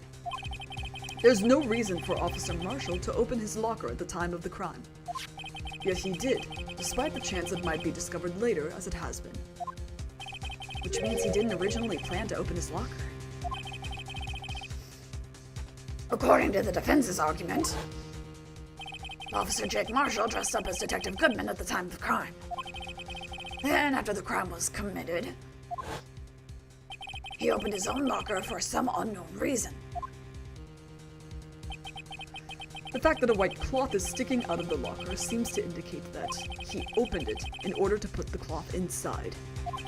So, just what exactly is this piece of cloth? Perhaps the video is key to all our unanswered questions. I don't have any evidence. This video is my only shot. That's okay, Phoenix. I know what it is. Very well. Let's take yet another look at the security tape. After committing the crime, the witness opened the locker to put away the white cloth.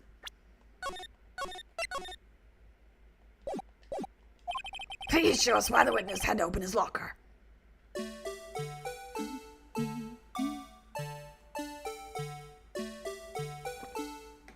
Listen to this banger. Okay.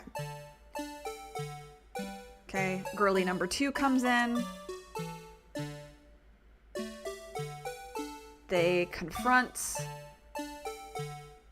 Fight. He goes, ouch. I grab. Put. Oh no. What are that?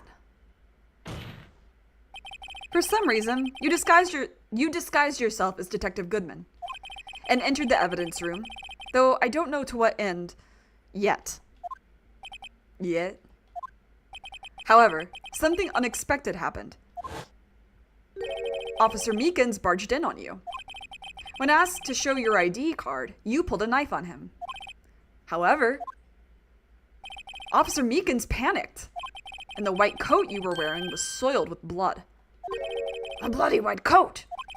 You couldn't just walk out like that, so you hid the coat in your locker. Not bad, partner.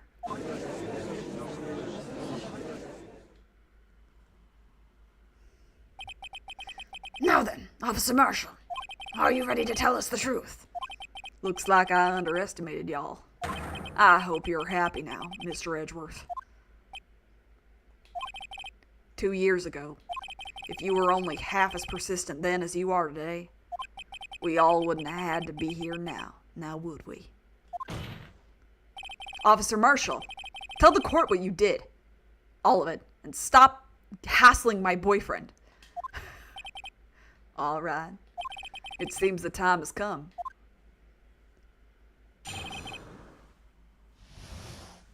Well, I need more water. 1 second.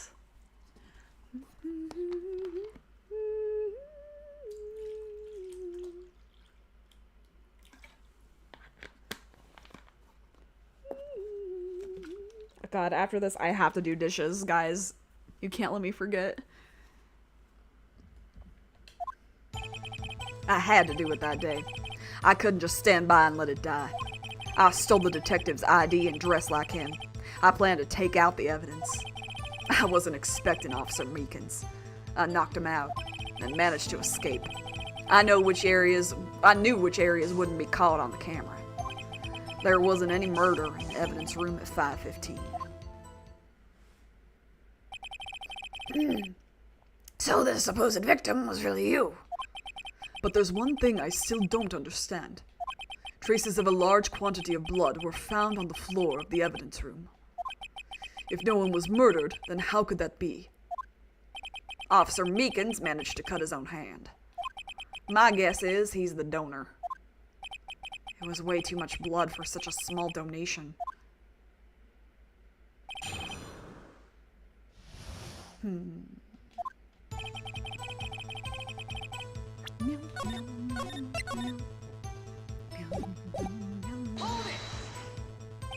When you say it, you mean... Do you even have to ask, partner? The SL9 incident. 2 years had passed since that case was closed. It was going to completely end with the transferal that day. Not if I have anything to do with it. That incident's not over. But what did you hope to accomplish by sneaking into the evidence room? When a case is closed, only that case's lead detective can look through the evidence. I wanted to have a look at it myself one more time. No matter what the cost. I don't care what anyone says, partner. That case is mine. But Officer Marshall wasn't in charge of that investigation. Why does he care so much about it? That day was my last chance. And that's why Why did you disguise yourself as Detective Goodman? If I didn't make it look like Goodman was carrying out the evidence transferal, I'd be arrested for stealing evidence, which wouldn't get me anywhere. So you did it to fool the security camera. And the detective's ID card? I stole that the morning of the incident. So that really was why Goodman started filling out that lost item report. I returned his ID card. I left it on the floor in the prosecutor's office parking lot. The ID card I found was left there by Officer Marshall. So essentially, you managed to succeed despite your lack of foresight. What do you mean, partner? I mean the fingerprint activated lock, of course. No matter how well you disguise yourself, you can't change your fingerprints. Under normal circumstances, you wouldn't have been able to open that locker yourself. But he could because a rubber glove just happened to get stuck in the door. That means Detective Goodman must have opened the locker before Officer Marshall.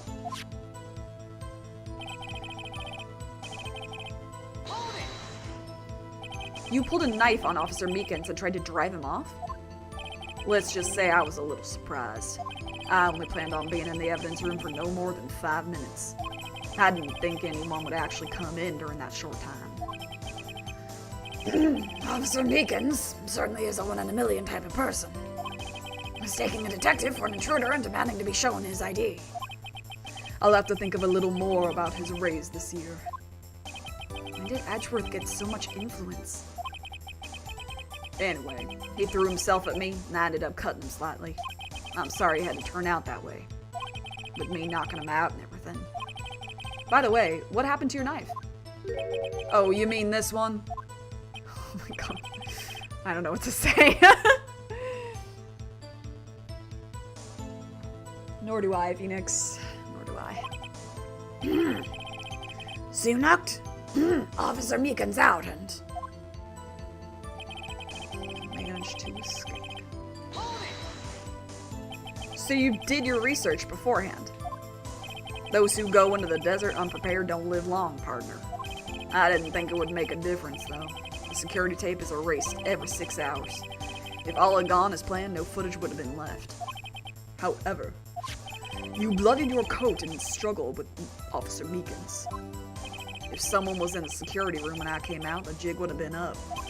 I opened my locker and stashed it in there. What was Officer Meekins doing during that time? What else? He was sleeping like a baby. So what you're saying is, on that day...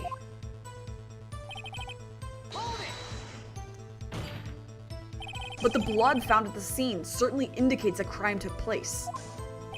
What are you, blind? The victim shown on that tape is me, and I'm not dead yet, partner.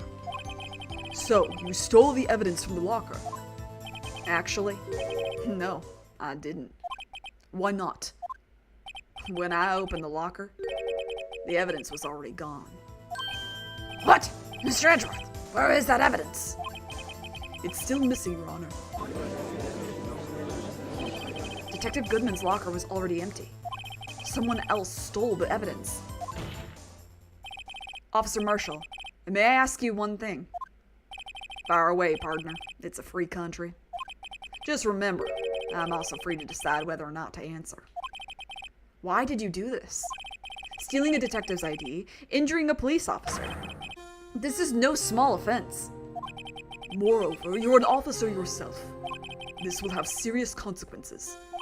It can't just be forgiven with a simple cut in salary. Not that salary cuts are ever a valid solution. Like I said, this isn't your case. This one is mine. And I'll do anything it takes to get an answer I'm satisfied with. The witness has an unusual amount of zeal. Let's hear more. I can't just forget this SL9 incident. You know why? Yeah, I know. Brother, I know. But that case was solved 2 years ago, wasn't it? That's the reason the evidence was stored in the evidence room. Joe Dark was convicted for his crimes. Hi, Tetra! How's it going? One thing I can say for sure is he deserved his sentence. I remember the Joe Dark case. It involved serial murders, didn't it? I don't intend to complain about how it turned out, but there's something that still bothers me. Something that went down at that trial. Something no one will talk about. Ooh, you're working on a portfolio. That's cool. Is it, what type of portfolio? Like design or art or what have you? What happened? I don't know. That's what I'm trying to find out. Why is he so concerned with that incident? Maybe I should present him with what I think is his real reason is. I had a feeling we'd wind up here sooner or later. Everyone involved here is related in some way to that case. I'd better take another look at the files.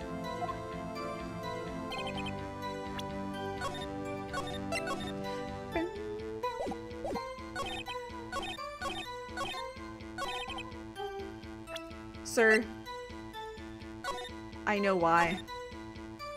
And I get it. I don't fault this man. Officer Marshall, I think I understand. I think I know why you care so much about the SL9 incident. Sounds like you've been sipping too much cactus juice, partner. I have the SL9 incident file here. The name Marshall is mentioned in here.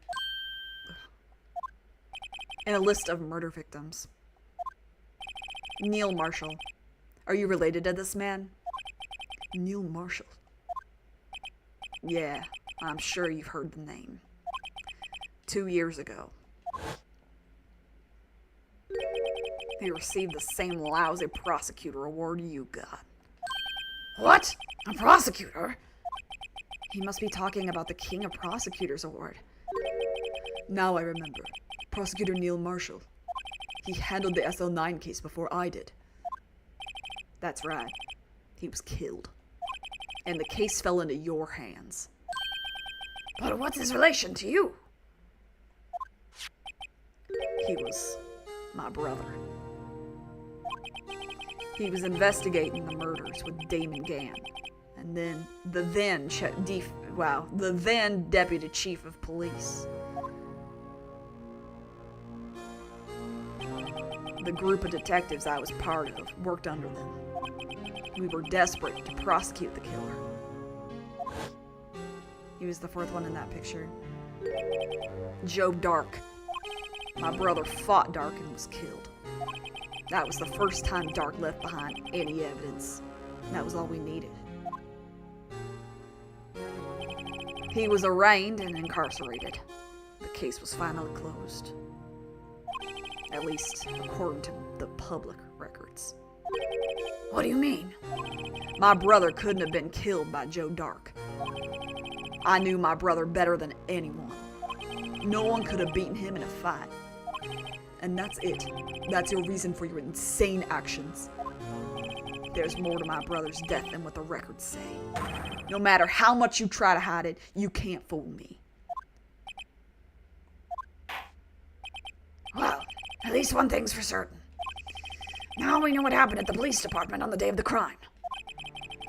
That was the last day the SL9 case could be reopened. Not satisfied with its resolution, Officer Marshall planned to steal the evidence. Disguising himself as Detective Goodman, he entered the evidence room. Officer Meekins confronted him, so he rendered him unconscious and fled. Yes, this mystery has finally been cleared up. No murder took place at the police department that day. The things that happen by chance never cease to amaze. At exactly the same time as the murder at the prosecutor's office, this fake murder was going on at the police department.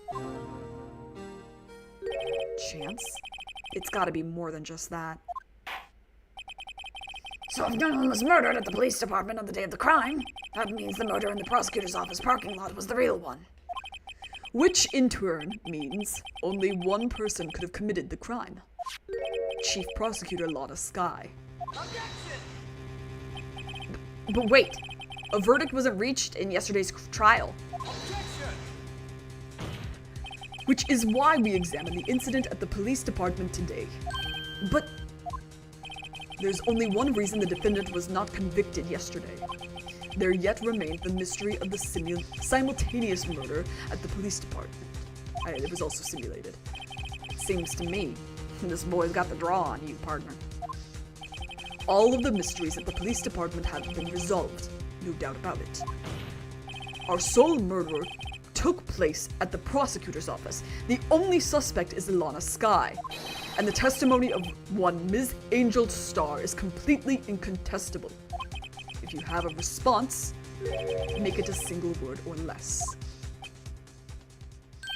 Ugh! I rest my case. But the blood. You guys are stupid. I'm learning dental technology, but I have no prior experience. They're asking for photos of like art, ceramic sculptures, etc. I don't know. I'm just trying to do my best in a bio I'm interested. Oh, okay, interesting that they ask.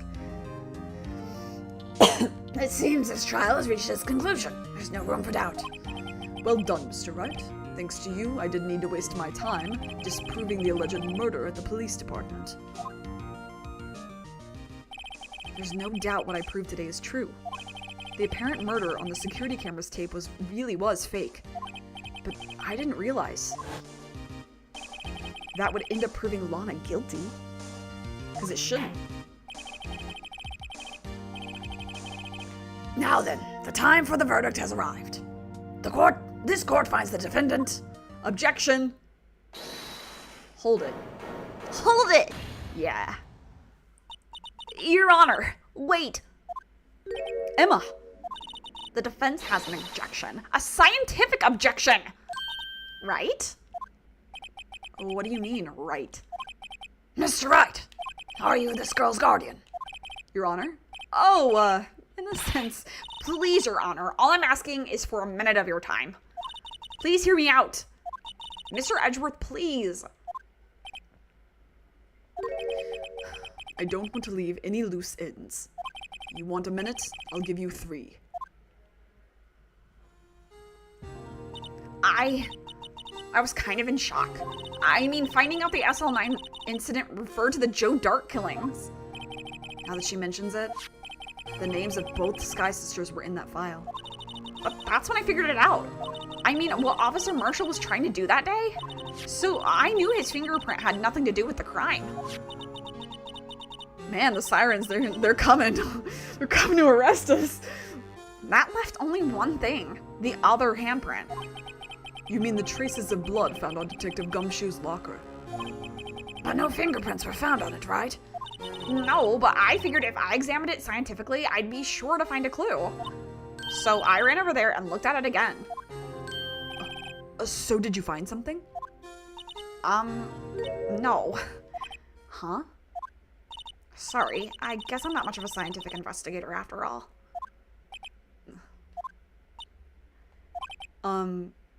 Is that all?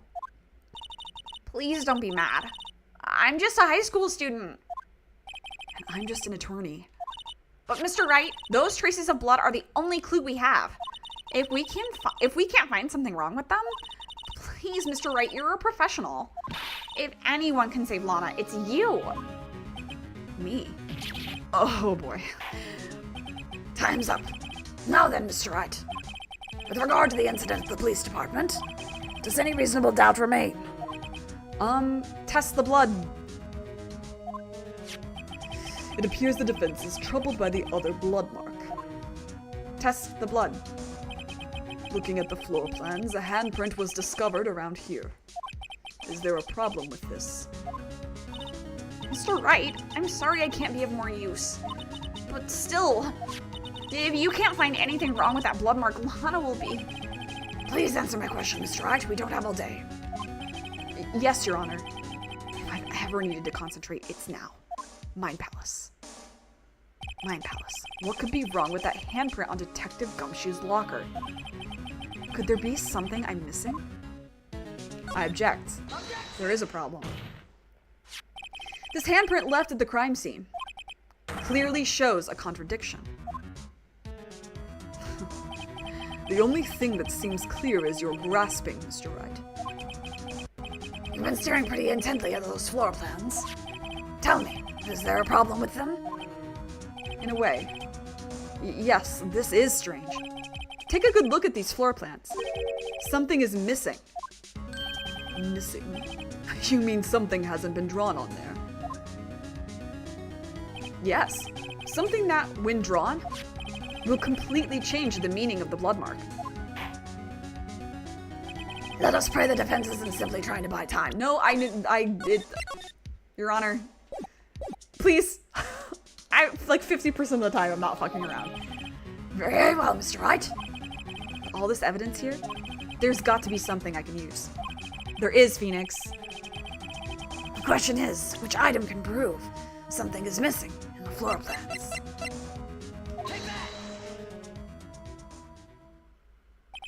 What about that piece of plywood?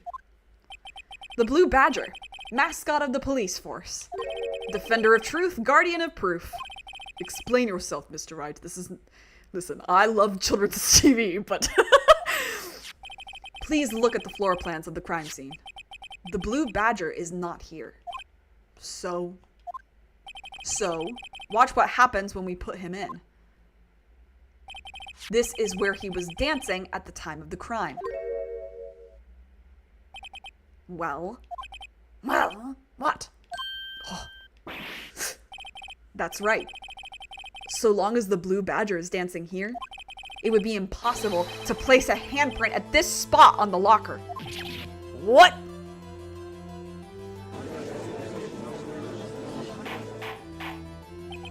So that means, just exactly what does that mean? It means it can't be done. What are you saying? Blood traces were undeniably found on that locker. Don't look at me, I didn't put it there. Mr. Wright, think it through scientifically. Emma, On that afternoon, Officer Meekins was the one who brought the Blue Badger to the evidence room, right? After he put it down, it would be impossible to leave a handprint on that locker. so that must mean this blood mark was left there before the Blue Badger was brought in? Just one moment. I will not allow such far-fetched balderdash in my courtroom. It may sound far-fetched, Your Honor, but it's the only possible explanation. On February 21st, in the police department's evidence room, blood was spilled not once, but twice. But how? One time was captured on this tape, taken by the security camera. Officer Meekins cut his hand, from which a trivial amount of blood fell. The problem is the other time.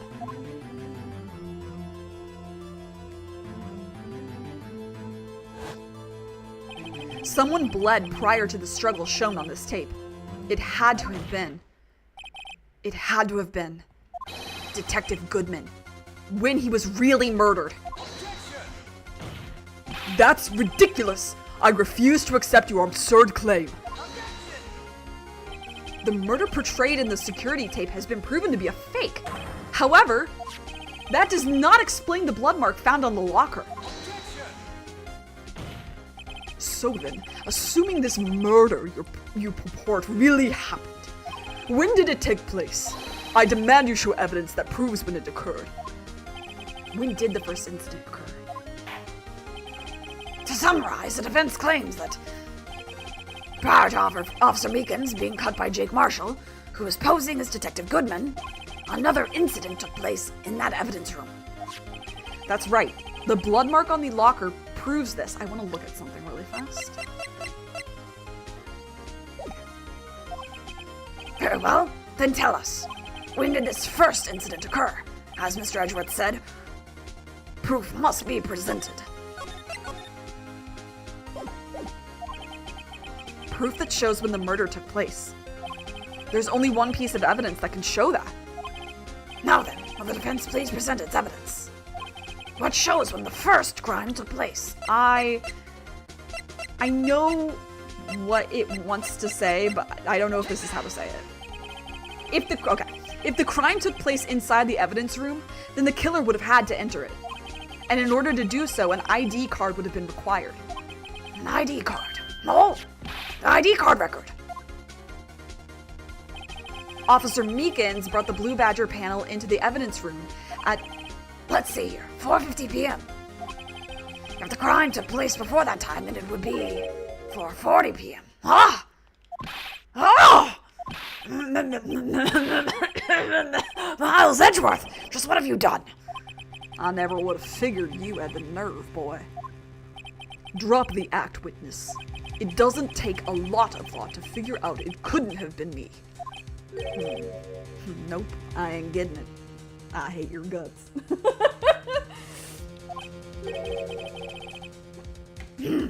I'm afraid I don't understand either.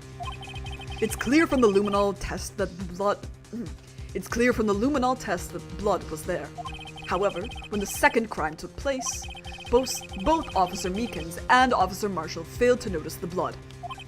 That means the blood from the first crime was wiped away by the real murderer. I would have had just 10 minutes to murder the victim, carry his body away, and clean up the blood. Unfortunately, that's physically impossible. That would mean the crime must have taken place before Mr. Edgeworth entered the evidence room. Like, he says, hold on, it's hitting me what Edgeworth just said about himself. He said, unfortunately, that's physically impossible about himself being unable to commit this crime. King? You okay? He's not.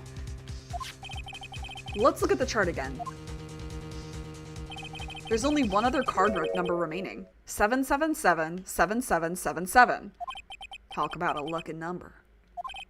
But wait, that doesn't make sense. How could Detective Goodman have entered the evidence room? Since there's no record of his card being used beforehand, he must have entered along with the real murderer. That's the only plausible explanation. So it was someone he trusted, basically. He went in with 777-7777. Mr. Edgeworth, please look into this ASAP. Find out whose ID number is 777-777-777. That's 172 MIDI, Your Honor. Unfortunately, I'm unable to look up the owner of that ID card. At least at present. What? Explain yourself, son.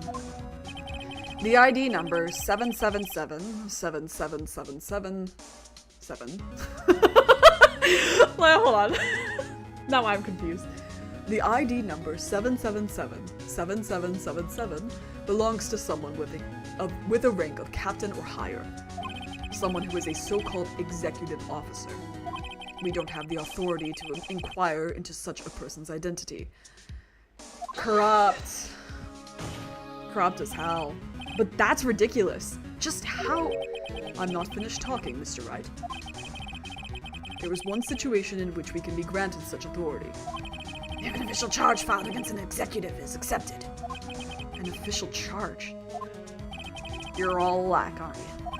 With your cover-ups and your forgeries. That's how the prosecutor's office operates. 7 sevens. I take pride in my work, Officer Marshall. I would appreciate it if you would keep your slander to yourself. Slander, is it? Okay, let me ask you a question. Yes. No, not to you. To her. The defendant sitting over there. Your own little executive. Lana? Don't be stupid. She's been charged with murder. Of course we've looked up her ID number. And it's not 777-7777. Don't play me for a fool, partner. That's not what I want to ask. All I want to know is one thing about that incident. The SL9 incident. Answer me this, Chief Prosecutor. In that trial 2 years ago, did you really only use legitimate evidence?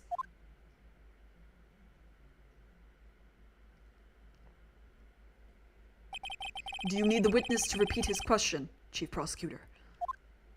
I heard him fine, Mr. Edgeworth. 2 years ago, I was in charge of the prosecution for that trial. At the time, occasionally, we felt the powerlessness of the law. This feels bad.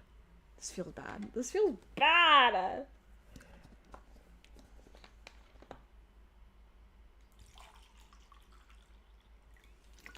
ACAB. Can I say it? ACAB.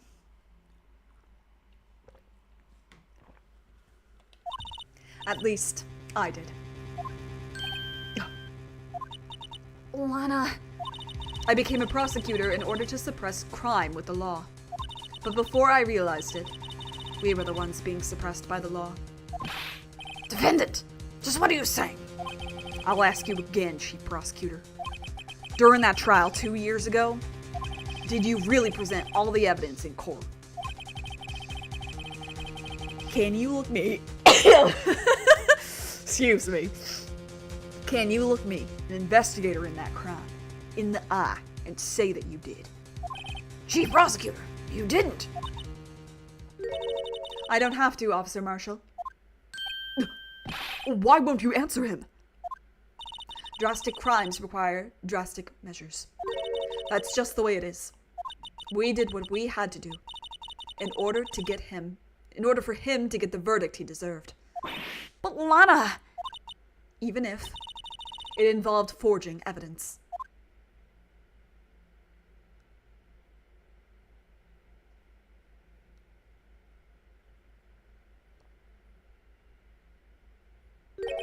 See, that's what I'm talking about. No. No! Order! Order! Order! Order! Lana's remarks caused such a stir. The chaos in the courtroom could not be quelled. The conclusion of the trial would have to wait until the following day.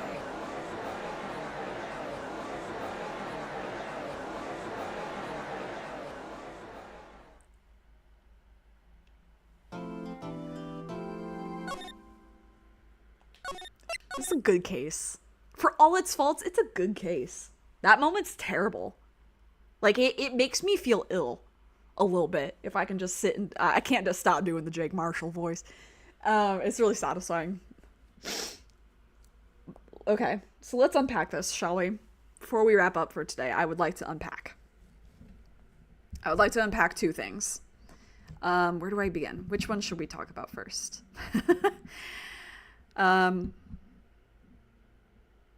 So actually, I think it makes more sense to talk about Jake Marshall first.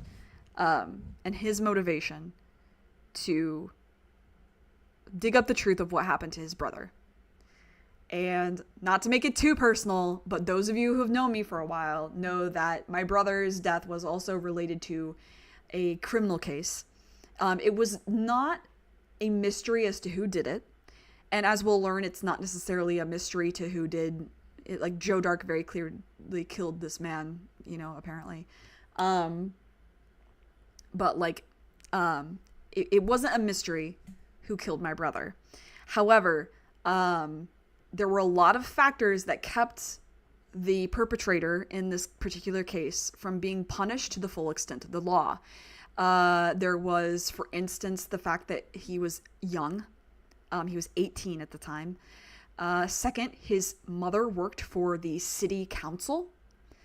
And third, the particular state that this took place in. If you're unaware, America, the United States, has all the states have their own laws for things. It's very confusing. There's federal law, but there's also state law, and it's very confusing.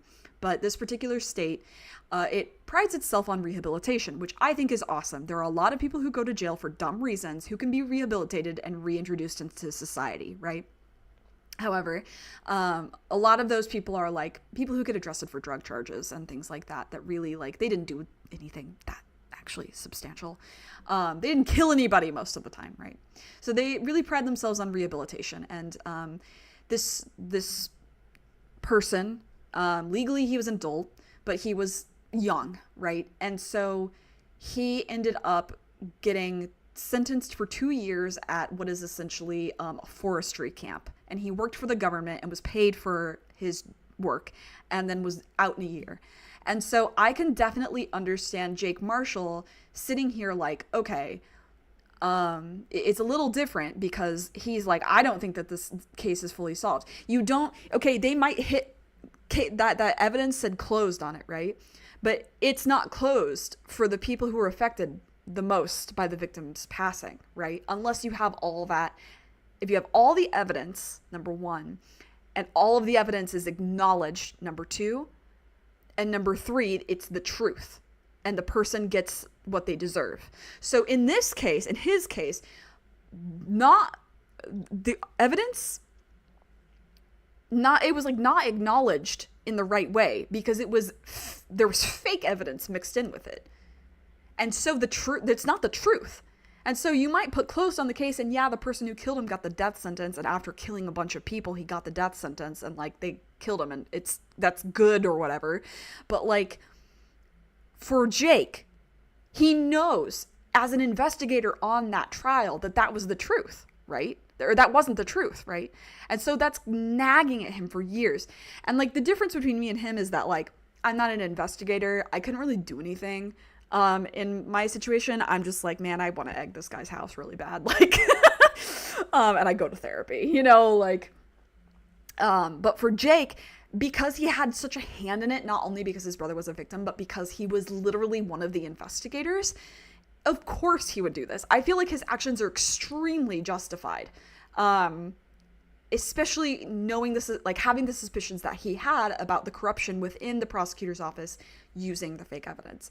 Legally, what did he do right things? No, he shouldn't have entered Meekins, for example, like, but play dirty to fight dirty because he's fighting against dirty, you know? So there's that. Unpack that. Okay. So then that's the backdrop. This is the tragic backdrop for Edgeworth's case, which is terrible to think about because Edgeworth, at that point, he was not a novice in his career. This was 2 years ago, so he was 22. So he had been prosecuting for 2 years at that point.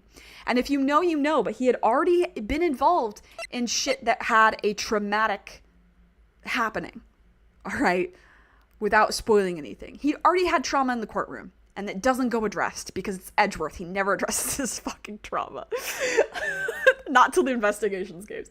Anyway, no, that's a lie. I'm exaggerating. But anyway, so he gets put in charge of this case midway through because the prosecutor for it got murdered, right? And he's going into it a little bit of a novice still. He's going into it with unaddressed trauma all over the place. Von Karma's still around at that point. All right. He's got these expectations on him. He goes into it halfway, not knowing what the fuck is going on. And it involves people higher up the chain from him. And so he's got the chief of police and the chief prosecutor telling him what to do. And so all he has to do is his choice is to trust them or not. And he's going into it so blind that of course he trusts them because he doesn't at that point have a reason not to. And so like he's already got this probably less than satisfactory reputation as like an asshole because he was raised by Von Karma, right?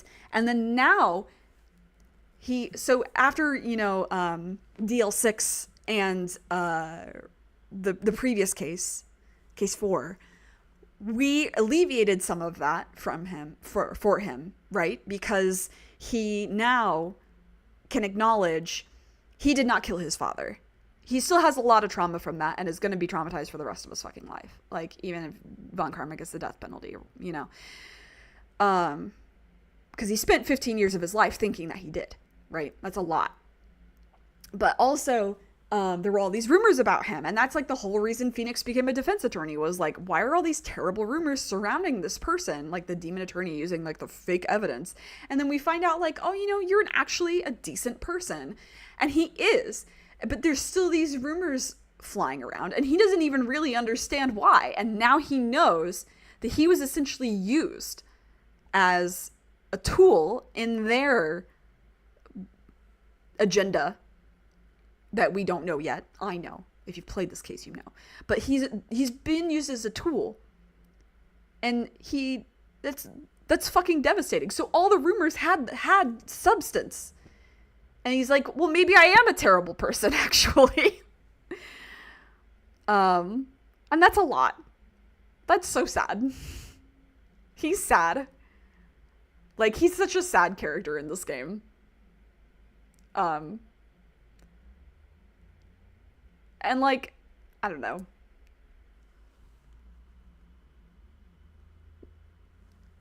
Well, how do you deal with that?